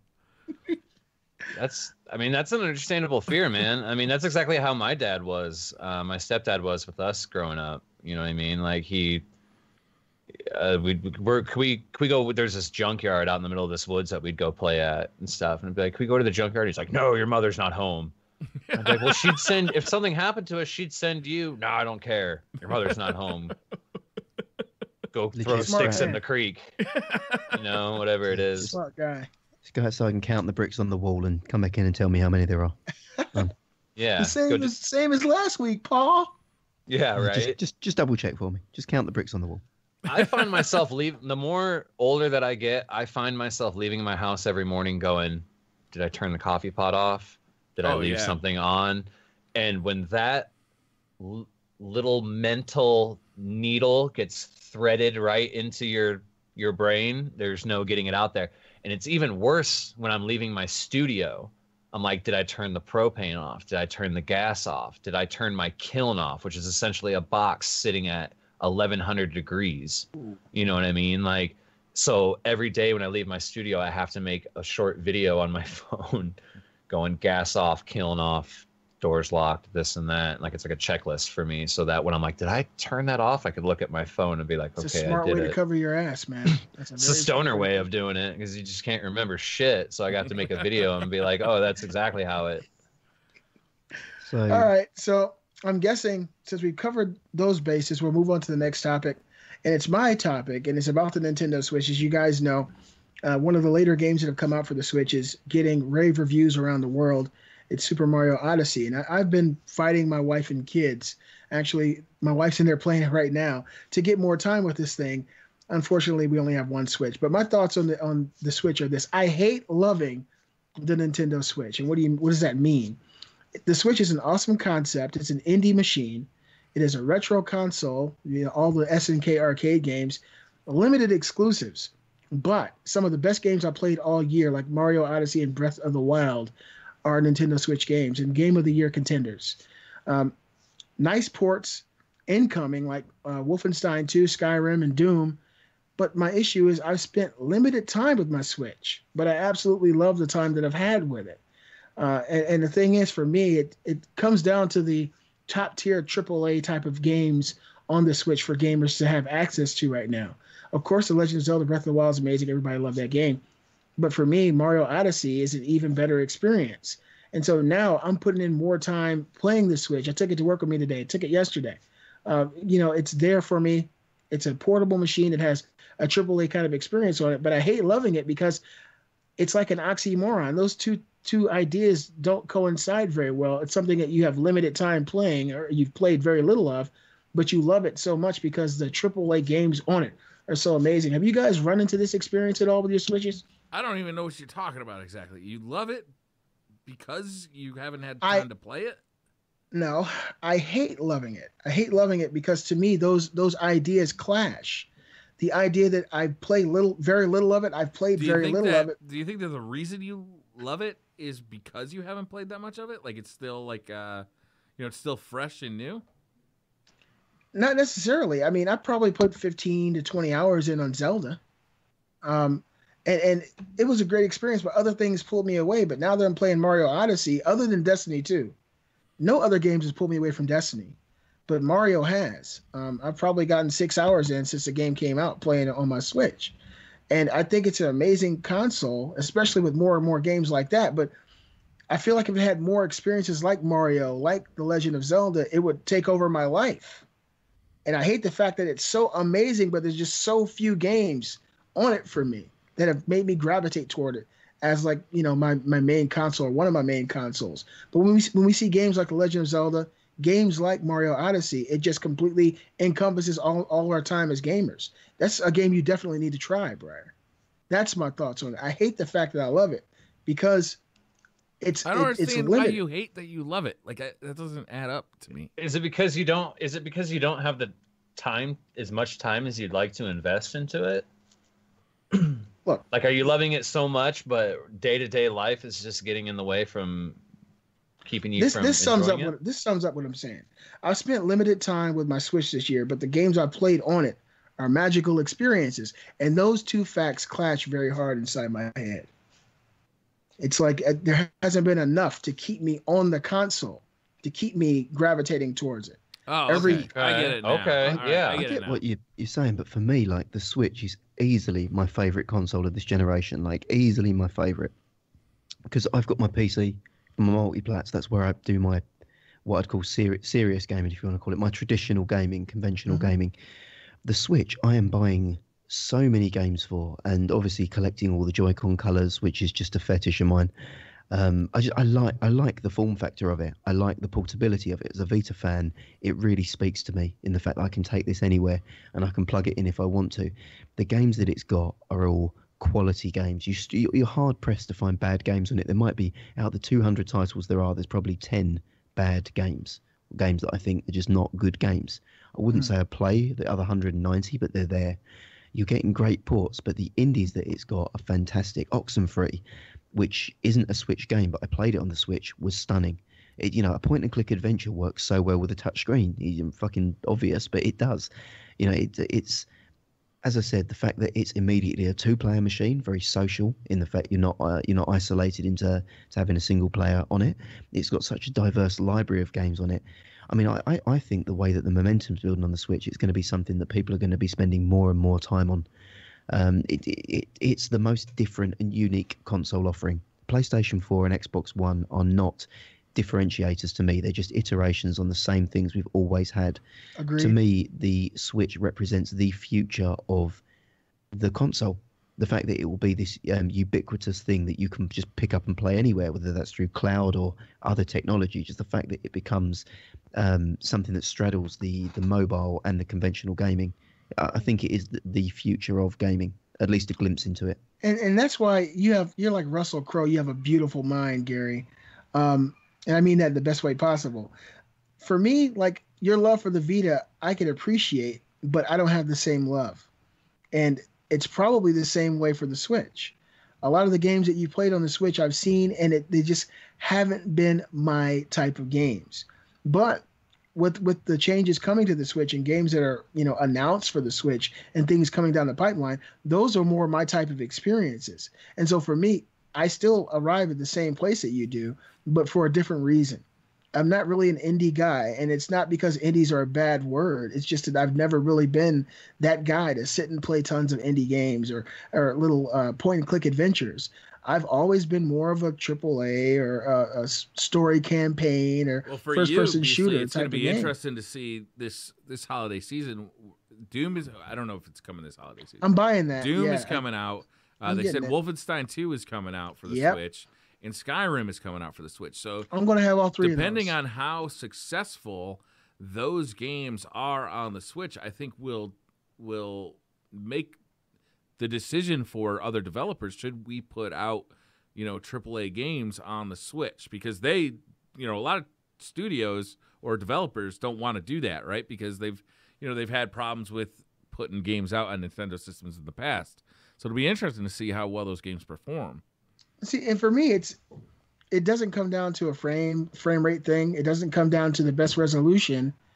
It comes down to the ability to take it, to play it on my TV, the way I was doing Mario Odyssey, and pick it up and play it. Like right now, my wife's in the living room watching us live, but she's also got the Switch in her hand. And to me, to be able to take a game like that, Doom, which I loved, and of course Wolfenstein 2, which you guys say is like the bee's knees of modern gaming. I've watched some videos on that. Of course, it's not going to be the same experience on the Nintendo Switch. There are going to be some compromises. And if they're able to compromise in a way that the game's still playable and enjoyable, and it still looks halfway decent on, a 4K monitor, 4K TV, and you can take it on the go, you can get up and take it to work, or you can take it into your bedroom or into the bathroom or in your car. To me, that is what makes it intriguing and enjoyable and special to me.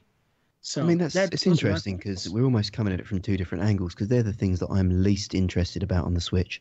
The things that I can play anywhere else, like Doom and Wolf, to me, I feel like I'm going to get a compromised experience on the Switch. Like the Nintendo exclusives that I'm not going to get anywhere else. The physical buttons on indie games and mobile ports and other things that I'm seeing happen are fantastic. The strategy games, that kind of stuff there. I like it when Nintendo are Nintendo and try to be unique and provide something that's not available somewhere else. To me, if you give me a really low-res, watered-down, poor frame rate Wolfenstein, I'm going to have an infinitely worse experience whether I can take it on the go or not to playing it on a conventional platform. So it's interesting that they're the things that you're looking forward to, which are probably like... Yeah, for me, I'm a console gamer, so, you can't really miss what you never had. 200 hertz monitors and all that stuff. I mean, it's something that is outside of my experience. So those concessions I'm willing to take. Many people are. Look, like you said, you can play Doom anywhere, but you can't really play it anywhere. You can only play it on a TV or at your PC. And for me, the ability to actually really be able to take it anywhere is a reason to buy it on the Switch.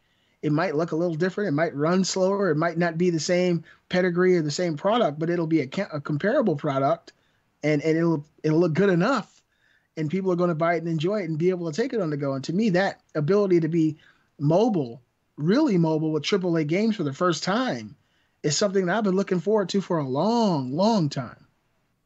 Yeah, I mean, like, one thing Nintendo is good at is figuring out how to make something different that sets them aside from the rest of the competition. They did it with very successfully with the Wii. Not so successful with the Wii U.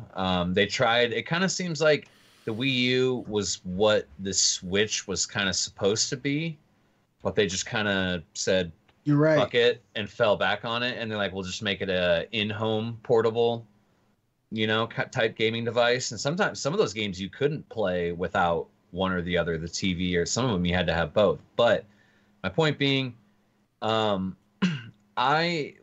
gets me the most excited about getting a Switch here soon is not portability, because when I'm out and about, I have this real big paranoia of dropping it, fucking it up, getting it stolen, all the above.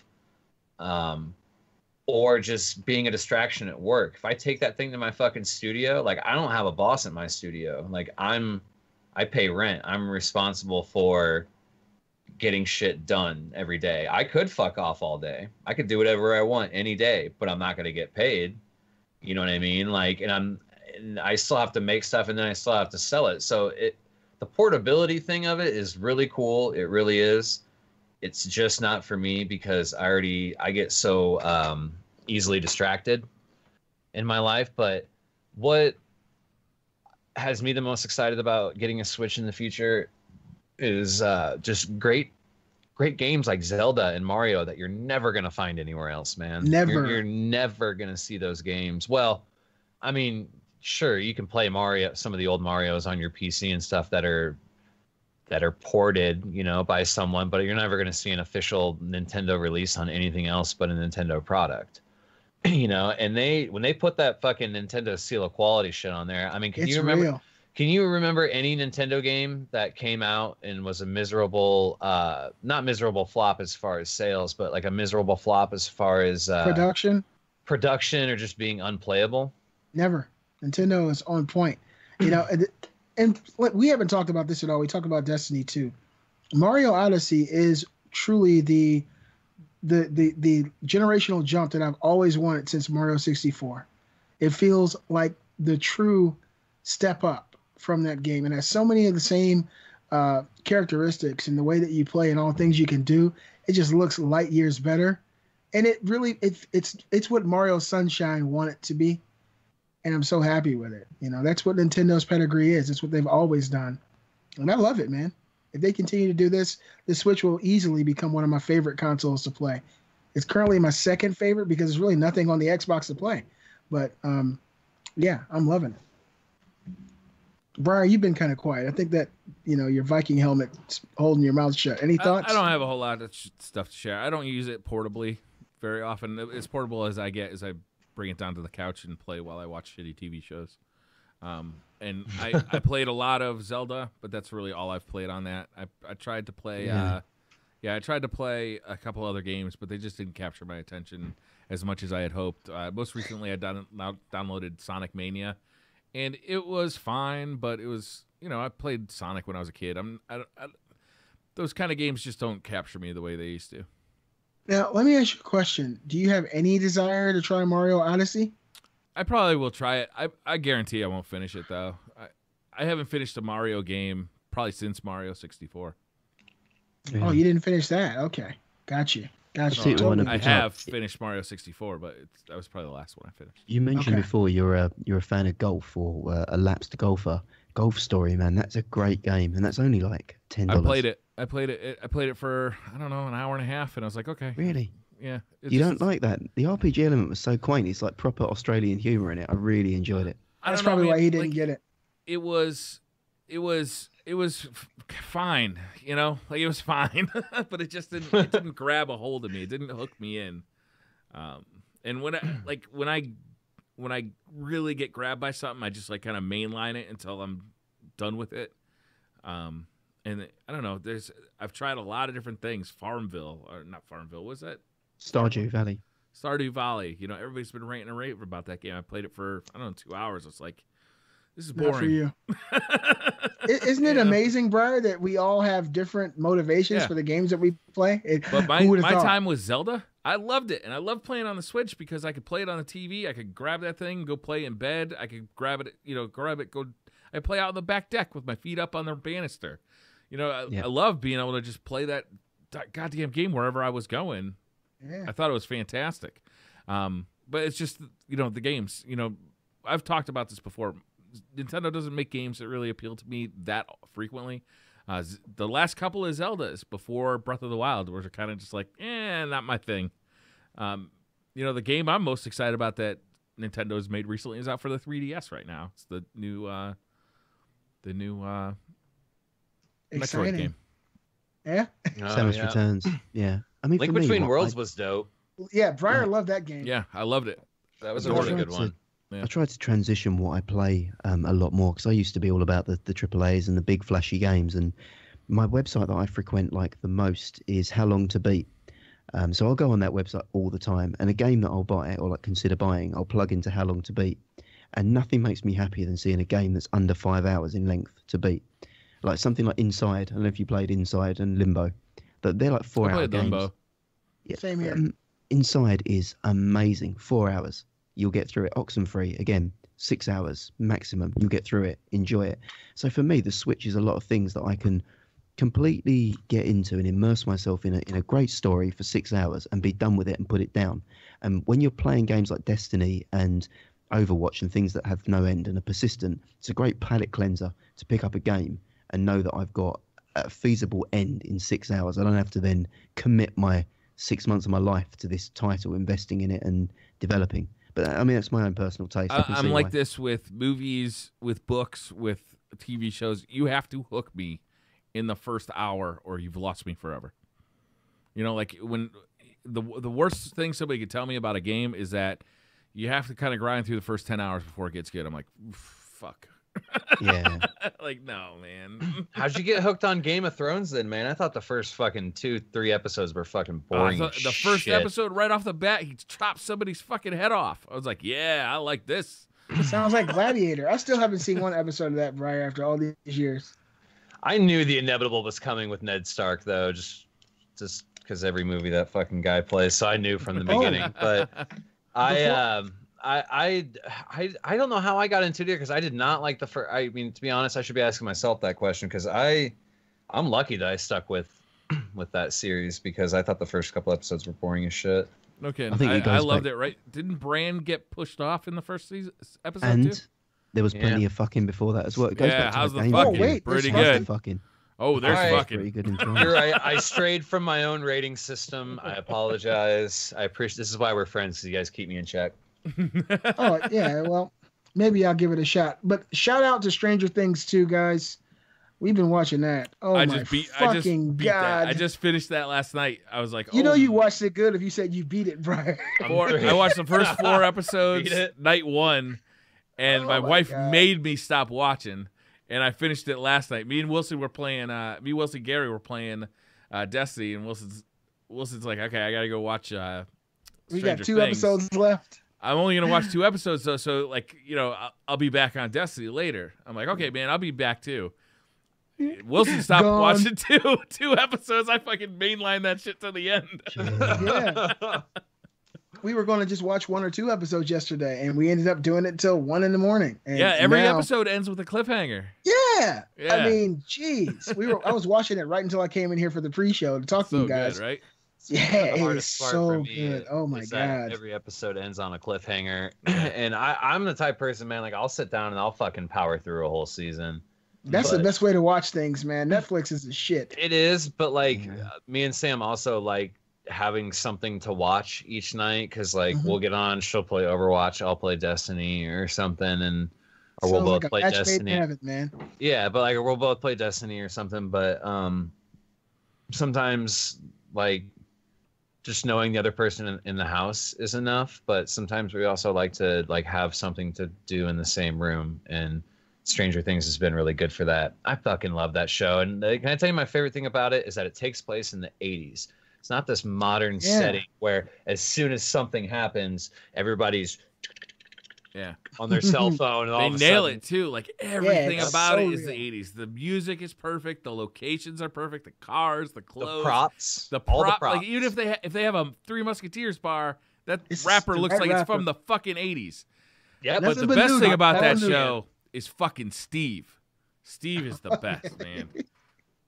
Steve. I need to watch it at some point. The latest show that I've mainlined has been Rick and Morty. Rick and Morty's like the only thing that I could consume the whole thing. Like season 3 dropped, and I was like, just eat it, like You everything. should definitely in one go. watch it, Gary. It's really, I might do. I mean, I don't know. really good. I don't like many series. I've got a weird taste in stuff. Like I watched Dad of Light and enjoyed that, which was a cool thing about Final Fantasy. I didn't like Breaking Bad, and a lot of people like that. So What? like my taste in What the hell's wrong with you? I don't like serious stuff. Like I don't like serious programs. I just Dude. don't like them. You I gotta mean, get like, off I this can respect podcast. your decision, but fucking Breaking Bad, dude, Yeah, that you shit mind. was baller. He's gone. He's gone. We lost Briar. No, he didn't. He's right there. What are you talking about? I thought he was going to walk off. I thought that was an Oh, epic. he was about to, he's about to go. You know, like Breaking Bad. No, I'm Drop just the like mic. sweating to death under this fucking plastic helmet. His head saw- is breaking I- bad underneath the I helmet. saw Wilson take his costume off. I'm like, I can do mine too. Fuck it. Burning up, yeah, dude. Fucking Yeah, I'll that just- nose burning I'll up. take mine off in a minute, just midstream. Yeah, I don't know. It didn't do it for me. I mean, we've all got different tastes and stuff, but like Narcos, I tried to watch, didn't enjoy it. Breaking Narcos a Bad, little hit or miss for me tried to too. watch. Like all of that stuff, like where it's like something that's serious and it's not like I like fun stuff. I like to be entertained with fantasy and wizards and fucking elves and like that's why I like The Witcher and stuff. Yeah, Fair enough. yeah, that's why I like The Witcher, because it's all fantasy and like the Lord of the Rings shit and stuff like that. And I don't know. For me, if it's set in the real world, I kind of lose interest real quick. And Stranger Things, I've heard some wizards and fucking magic happens and stuff. No. Does it Not not? There's really. no magic. No, it's more. Let me just, without spoiling anything for anyone watching anything, if you have never seen Stranger Things, it has a great cast of characters that takes place in the 80s, and it's basically a mystery with some sci-fi elements to it, but it's mostly, from what I've ascertained, it kind of dabbles into potentially like parallel universes. And that's about it. Imagine a movie made by Steven Spielberg in the 80s, like E.T. or something, made into a series. Yeah, And you pretty much get the gist it's of so good. It is. It doesn't even really feel like a series. You kind of nailed it earlier, Briar. You're like, it You just gotta feels watch like it a all. long movie. Yeah. it. Yeah. It feels like a long you know, a 9-hour, 8-hour, you know. The acting is superb. They have children actors who absolutely nail it. The script is great. The score is oh my god, best fucking score. outrageous. It really is. Yeah, I think this is Hugo really good. called it out perfectly, man. It's Goonies meets X-Files. Yeah, that works. That Perfect, works. perfect. Hugo's Nailed the it. fucking man. Nailed Hugo. it, Hugo. Fucking Hugo. Hugo. Fucking Hugo. Where do Fucking you go? Hugo. Hugo. He's my British bagel, by the way. Hugo Gary's my English muffin. He's my British bagel. Who's your scone? I want to know that. Trid is my UK crumpet. Crumpet? Why are we all confectionery products to you? That's a good question. They're all beautiful. It is a really good question. They're all Tasty. beautiful. That's why. Bunch of tasty motherfuckers, man. Shit. Accent. It's Right. delicious. Yo, Can you be who- like my who- Midwest bean burger or something? I don't know. bean burger? Can you be When we my play fucking Chili cone. chili West cone? chili cone. When we played Destiny with Hugo, Briar's my I East said, Coast chili cone. That has to happen. when we played Destiny with Hugo a few weeks ago, I said he was Gary's nice brother. Because Gary's Gary's so fucking nice mean. brother. That's right. I know. That's Gary's so perfect. fucking. You guys, you watch this show. You know how fucking mean Gary is. I'm just the cold. So evil to anybody bitter playing on heart a of this show. console. I think I kind of threw everybody back with my Gary impression last week in the party It was when we were doing the perfect. raid. I think Hugo, you even said it, right? You're like, I thought he was in the fucking party for a second. Yeah. I can't do it on the spot, but like, No? at some point, I'll bust You it have to out. channel it at some point. Yeah. It's got to be really quiet and like sultry. Just generally irritated at the company. That kind of works too. It helps to curse 30 frames. I mean, it adds to the reality. Yeah. Who put this thing in about loot boxes? I don't know. Why do you Anyone? ask? Was this Wilson? It was me. Okay, let's go with it. What's up with loot boxes? Loot boxes. Loot boxes are as popular as ever. There are literally loot boxes for almost anything you can think of. As a gamer, I love loot, and I was wondering if you guys have ever subscribed to a loot box. What did you Like get? a physical Was it, one? Like a, yeah. Did you? like a loot crate Yeah. kind of thing? Yeah. What did you get? Was it worth it? If not, if you haven't done it, why? And what are some of the strangest boxes you guys have seen so far? I only know of one. Okay. Oh, really? There's tons of loot boxes. Is there? I only know of Yeah. Loot Crate. Like Oh. Loot Crate's the only one I could think You, of. you mean like loot boxes like in game? No, I'm talking about like Loot Crate. I'm talking about those type of loot Like they boxes. send You you actually- shit in the mail once a Yeah, Yeah. I've never done a loot crate or anything like that. Really, the only thing that I used to send away for in the mail was in Nintendo Power. Every issue, they'd give you these little PowerPoint stamps, and then you would look at the back of the Nintendo Power at what was available. And I saved up enough tokens to get like the GoldenEye 007, the wristwatch, where it had like your armor on one side and your health on the other, and then it had like a little laser pointer, like it was like the laser watch. Nice. Love it. That was dope. That thing That's was pretty cool. cool. I felt like hot shit when I showed up to school the next day with that, and then nobody knew what the fuck it was. Fucking Not a single plebs. soul. Yeah, my bad. At first, yeah, right, bunch of plebs. GoldenEye, come on. But for a second, I thought you were talking about like loot boxes in game. I was like, oh, dude, I could go on for fucking ever about that. Yeah, shit. I didn't want to say Loot Crate because Loot Crate is actually a thing, but there are Yeah. different Loot Crate style Gotcha. subscriptions. There's like Geek Fuel. There's the J.K. Rowling's Wizard World J.K. Crate. Rowling. Yeah. Yeah, you Like, can get not stuff Harry from Potter, just shit from J.K. Yeah, Rowling. it's like, she J.K. just- Rowling's Wizard World Crate for $34. I think that's Henry Rollins' brother, right? J.K. Rowling. I think she sends you just like fucking used earbuds and just shit like that. Like, what do you get from her? Like, Well, I mean, I'm looking at one of the boxes right now. You get one of the pop figures from the film, Wizard World Gloss Dictionary. This Looks like is some all Harry shit. Po- This Harry is people Potter sending you socks. shit you don't need in the mail. yeah, this is t-shirt. literally a t-shirt. That's the point. There's so many of these boxes for virtually. They have bark boxes for people who have dogs. There are boxes for cats. Oh, Um, I take it back. I have gotten one. We got snack crate. We got snack crate. Of course, Oh, yeah, munchies. food in the mail? Yeah, Oh, of course, see, that's different. munchies, right? That's So different. check it out. It was really good. We got cool shit. We got stuff from like Taiwan, Japan, South America, all this awesome shit. And Just then like our delicious fifth snacks delivered through our the mail. Yeah, guess what our fifth snack crate was? What? Fucking America.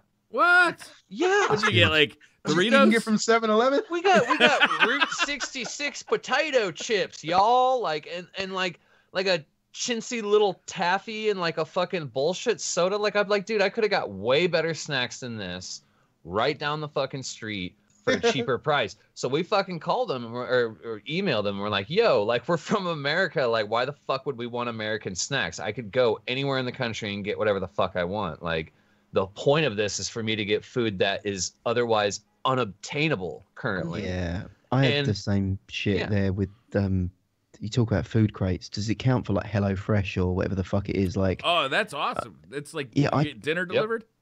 I tried. No, it wasn't this. It was something that we tried. We were approached in a mall. You know, I look impressionable and obviously very gullible, and very delightful African gentleman. It was Nigerian man was like telling me all these ingredients that you get for like really cheap price, like locally produced from a farmer.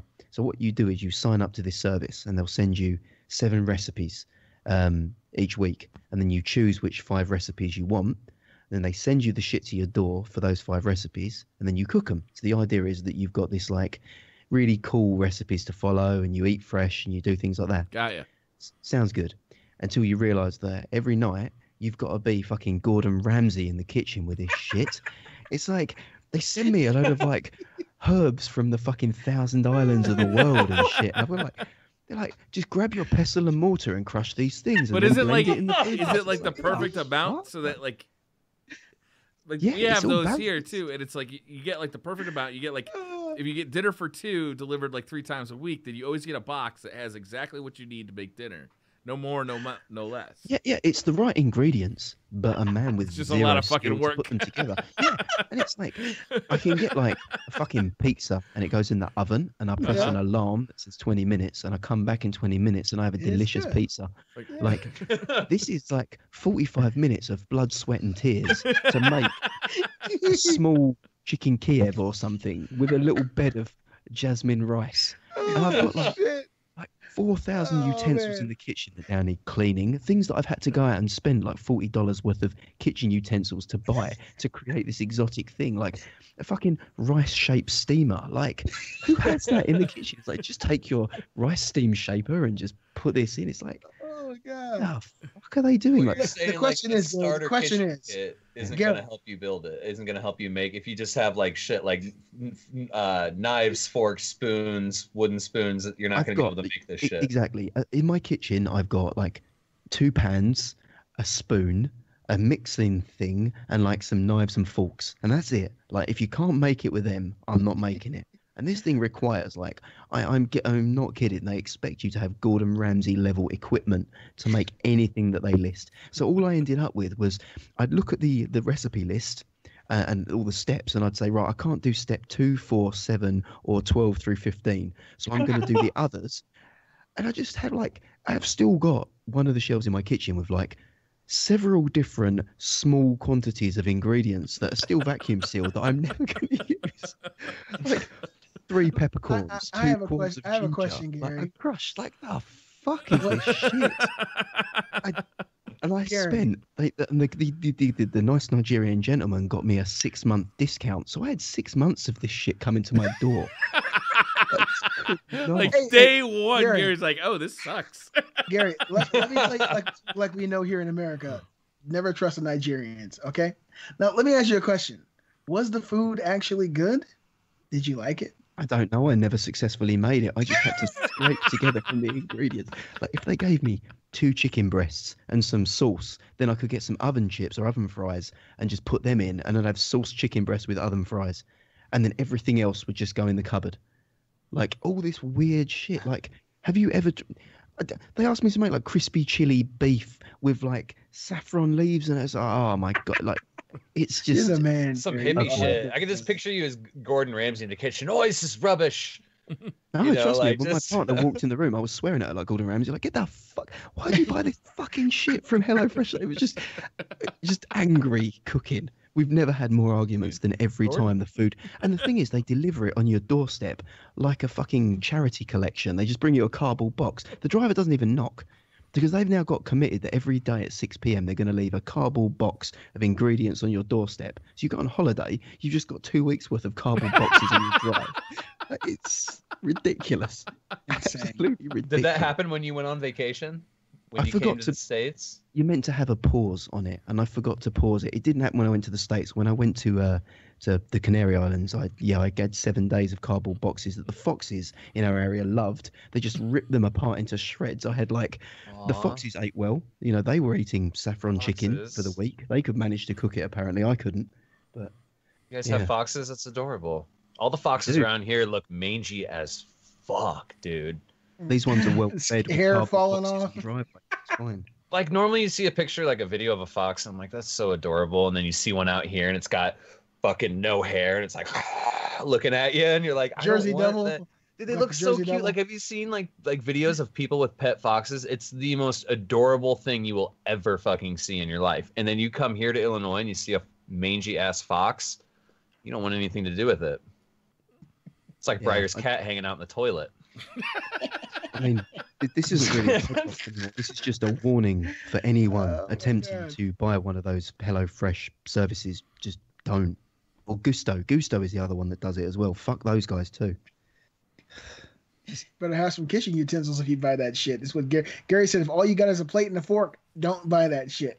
Right? Sounds like you gotta have a fucking lab, mortar and pestle, and fucking Erlenmeyer flasks and beakers and shit, like Bunsen burners. Look at him. He's so beat down from it. He looks tired from cooking still. Poor guy. Never again. Not even once. All right. So the very last topic for episode 15, the Halloween special of Revolver Live, is Revolver on tour. So whose topic is this, and how would you like to present it? Mine. I'll go for it. So I'm going to give us a hypothetical here. We, the successful podcast that we are, storming the iTunes charts with all of the reviews that have not come from our hosts, that have come from genuine viewers. We've decided that we're going to take this show on the road. We're going to give the people what they want. How do we do it? Where is our tour location? How long are we touring for? What are we actually going to do to entertain the masses?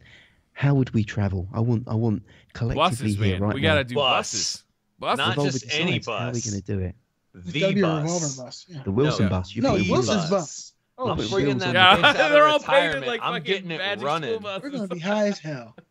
We're getting the bus running. We're going to Lava end up in the lamps, wrong state. shag carpet, fucking black lights, everything. We're taking that bitch on the road, and then if we need to go to Europe, we're having that bitch put on a boat. And then we'll fly over, and that thing will be waiting for us. Love it. I love it. We're The not- buses. We're not going Definitely to the ride the buses. boat with the bus. We're leaving it. No, the bus goes on the boat. We fly over, and then we chill, and then eventually the bus will get there, and we take that bitch on the wrong side of the road in Europe because y'all drive on the wrong side of the road, So which means True. you get to drive in Is this Europe. tour happening in Europe then? Is that what we're agreeing with? Yeah, it's worldwide. I Worldwide, mean, baby. We can't might contain as well do an Revolver to one continent. Right, Asia too. We're going We to need to go to Asia. China. There's so many people there. Now look, Yeah. if we're going to do this thing, we We're got to gonna drive that serious bitch about right over to Australia, Japan, Yep. Yeah, Japan. Russia. World. Mhm. The The world Dark side of the famous- moon. I don't want to go to Russia, Mars. especially with a bus. Have you seen those videos on YouTube? Dude, I don't know, man. Russia, I've seen some really cool. There's a Vice documentary where they go into Russia and they basically go on a train in Siberia in summer, which is like 105. And there's adventures to be had out there. I mean, they had a dude from the KGB that just started getting shit-faced drunk with him. Was like, fuck it, I'm going to hang out with you guys. And The four of he ends us up pulling, take a gun bus out. through Russia. Some fucked up shit is gonna happen that you'll remember for the rest of your life. Exactly. There's adventures to be had in Russia, dude. Fuck yeah. That's my Well, point. I'm just going to go with Worldwide. the, I've done a bit of research here just to help this topic go along. Oh, okay. And obviously our viewer base and listener base, we love and respect you all, but 58% of you are from Trumpland, and we want to change that. We want to expand more and spread this message, which is part of why the world tour is happening. So we can get the message out there. The countries that we listen to, or people download and listen to us from, include Thailand, Malta, India, China, the Philippines, Japan, and Saudi Arabia. So are we heading over to there? What are we going to do to appeal to the masses there? What about our 3 people from Venezuela that are listening in right now as we speak? How are we gonna? Oh pick my them in? god. He came back as Trump for a second. Did you see that? What is this? For the audio amongst us, Beastly has reappeared as his And Lord Briar and keeps Savior. hanging up on him because he can't stand to see Trump on his screen. Oh, is that what you're doing? Here we go. I thought he was having connection issues. Like, He is. I can assure you. get him out of here. So, I mean, yeah, you're right. I guess we have to. How many people in Venezuela? Venezuela, we're up to 4. Okay, that's grounds to go to Venezuela. I think that's grounds to get Venezuela. Saudi Arabia, absolutely. I want to go to Saudi Arabia. That'd be cool. 5 there, Yeah. I'm here, guys. picking up numbers. We so we're gonna do it by bus. We're gonna put the bus on a boat. Women aren't allowed to drive in Saudi Arabia, so Gary can't drive there. Mm. I have been mistaken before. It wouldn't be the first time. Beastly, please change it or I'm going to hang up on you again. just makes me want to punch him. I don't know Right? why. Hey! That face. there's- Not you, the avatar. Oh, so I'm thinking the whole time that there's something wrong with my setup. I was getting There hung is. up on. You look like Donald Trump. Please change This it. is his cousin. Okay, Briar, I want to make you happy. Okay, Thank so you. I see the favoritism here. It's not favoritism. It's pure fucking hate. And then boiling. Why are you hi. doing this, Beastly? We have made promises to each other that we would not get political on this show. On a plus side, I'm up on him. Wilson, how are we getting wheels on the bus? How are we getting wheels on the bus? I thought this bus was carpets on the walls, Cheech and Chong in the back, plenty of snacks. How are we getting this bus? That's just to get from A to B, the bus. The bus has nothing to do with what our performance could potentially do. Couldn't the stage like break out of the bus? It could, or we could, it could be like the old, Bus stage. what is it? The old Comedy Central stand-ups where like we come off the bus and go into like, the nightclubs. I figured we'd be doing some sort of like stand-up, right? Like a live podcast, basically. Listen, I got all the ideas of what we need to be doing and how we're going to generate money. Okay. People know us from doing the Revolver Live podcast. So we could do a worldwide Revolver Live podcast. We go hit state and city after city after city, go to China, go to Japan, Australia. And at the end of each live podcast, we plug our Revolver condoms and tell everybody about smacking people on the ass with the condom. That funds the trip. So we're effectively Bag of mobile dicks condom jokes. salesmen. Listen, tell a joke about a bag of dicks and then sell a bag of condoms. Dude, the condoms could be called Bag of Dicks. Oh, this is a genius plan. This is good. I like the fact that we've gone from respectable podcast hosts to traveling condom salesmen. Like Hey, we're man, literally look, going to turn up there's at gotta be a nightclubs and first say, for "Yo, everything guys, you know here." that machine you got in the gents? Who's supplying there? Because we got bag of dicks, Yeah. That's- Well, If we all get to choose like the first location, what would the first location that you would choose be? I'll go ahead and start. Yeah. Amsterdam.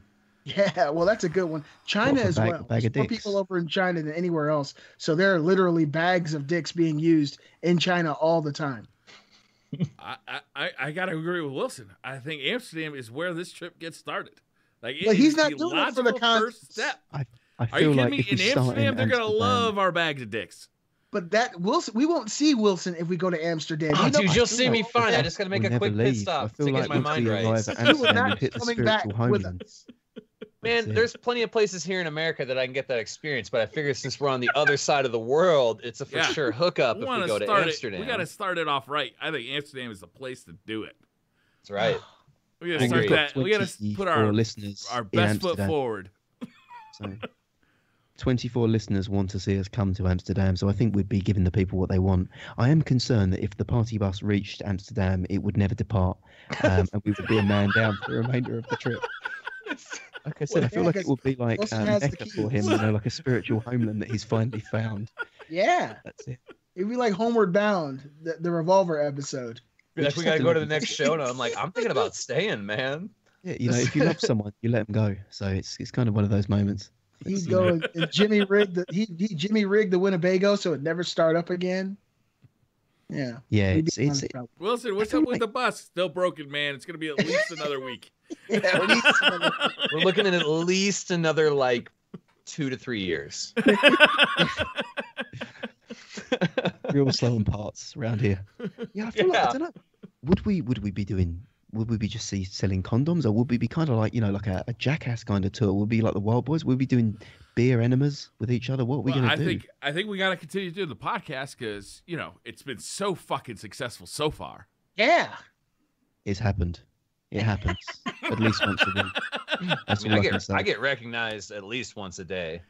Right. Well, it's by Sam. Yeah, totally. And the cat. I didn't say by who. Don't forget about the cat. That's twice a day right there. Only if she hasn't been fed. If she's been fed, she. But Wilson, with all due respect, that's the only recognition you need.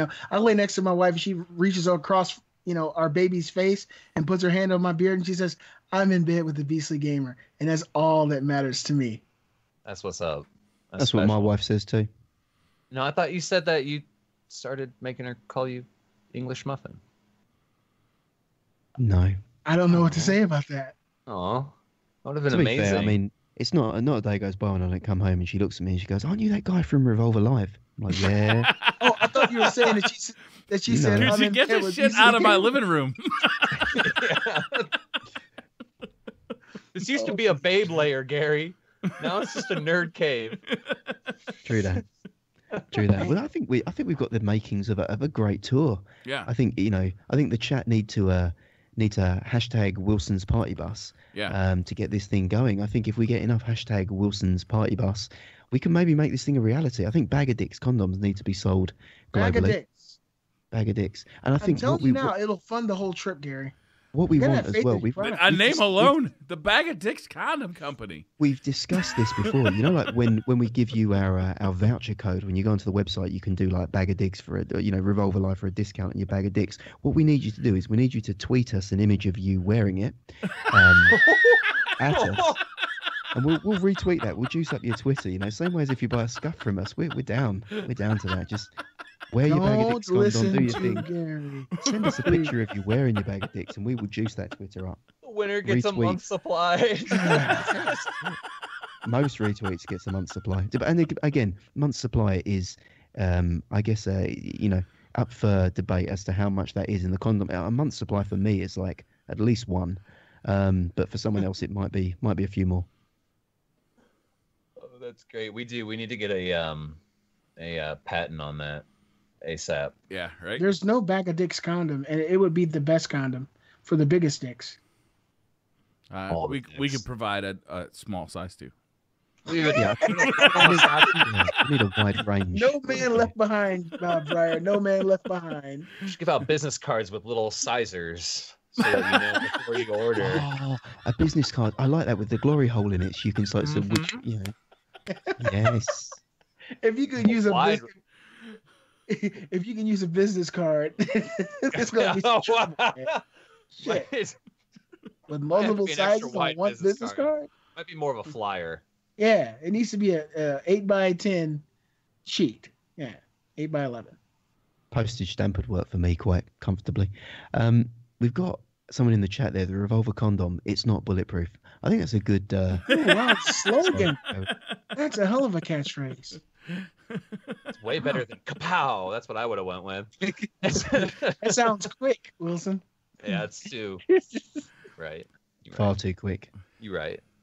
Right. Well, then I think for next year this has to be a reality. We have to, Wilson, get the wheels on the bus and plot a course for Amsterdam. I think if we do it under the premise of a global tour, and if this is just effectively a trip to Amsterdam, that's kind of what we've reached as our conclusion. I mean, what qualifies exactly a global tour? I mean, is there? I make a run over to the 7-Eleven to get a Diet Dr. Pepper. Is that a global tour? You've traveled part of the globe, right? Albeit a small part. Twice, once there, once back. I mean, worldwide. You're still craving that Diet Dr. Pepper that you've been talking about the past couple hours. You were talking about that earlier. All right, guys, let's wrap this one up. I am frying in this office right now. I have got to get out of here and go get a Diet Dr. Pepper. Well, where can they find you, Briar? They can find me researchingbagofdicks.com. Or on YouTube. Check me out, YouTube, Twitch. Actually, looking at extending or expanding my streaming schedule in the next couple of weeks. So I'm going to be experimenting with that, seeing what works, what doesn't work. So the streaming schedule might get a little different than it has been in the past, but I'm looking forward to it. Beastly, Gary? I think you're muted. Oh, you guys can hear any of my laughs. You guys can find me on the Nintendo Switch, but there'll be no footage because Nintendo sucks. I gotta get this Mario Odyssey played, man. That game is so much fun. Of course, I'll be playing more Destiny 2, and look forward to some new videos from the Beastly Gamer this week on YouTube. And when I finally have enough time, I will start streaming. I swear it's going to happen. Yes, make it happen, dude. Gary, where could they find your more than just your sultry voice? Inside of a PC. Probably. No, I think for me, you can. Yeah, I mean, you can follow me on Twitter if you want. Gary Diaz 86 _BT for Big Thuggin, as we're now promoting. I was talking about you can- Bluetooth. Bluetooth. Gary Diaz and Bluetooth. Can go It's for the that. upgraded No, model. I mean you can follow me on there. What would be more exciting to me is if you hit us up on the Revolver Live podcast services. You can find us on Podbean.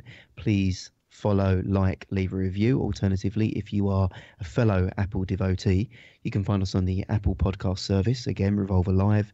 Reviews, comments, likes, all of them make us incredibly horny. Just do all of the above. Hashtag Wilson's Party Bush, hashtag Bag of Dicks Condoms. Hashtag Either of Beastly was those. wrong. Hashtag BC was wrong. Let's keep that one going as Gotta well. keep it alive, and I'm saying, shit. Yeah. Yeah, Guys. so you can find me on Twitter at Ryu Wilson. Tweet me out what's on your mind, thoughts, potential topics for the podcast. We love to hear from you guys. Like Gary said, be sure to leave us a review on wherever you download your podcast from. We noticed last time we asked you, and a bunch of you guys did. We appreciate that. We really do appreciate it. Keep them coming, because there's some funny ones, and if we keep getting more, we'll read some of them out before at the beginning of the show or something. Make it kind of fun, more viewer interactive. But yeah, man, we appreciate you guys being here, and tweet us out with topics, dude. We love hearing from you guys. That would be actually fun to read out reviews. I think we should do that next week. What do you think? Let's do it. That'd be I think that'd crazy. be actually pretty fun. Get your We reviews need in, some guys. Good ones, yes. Fuck them like Big Bird. Get some reviews in there. All right, guys. I am running late for dinner with my wife. So Oh yeah. Oh, I gotta get dressed, get ready to go, and we'll see you next week. Bye guys. Bye. Happy Halloween.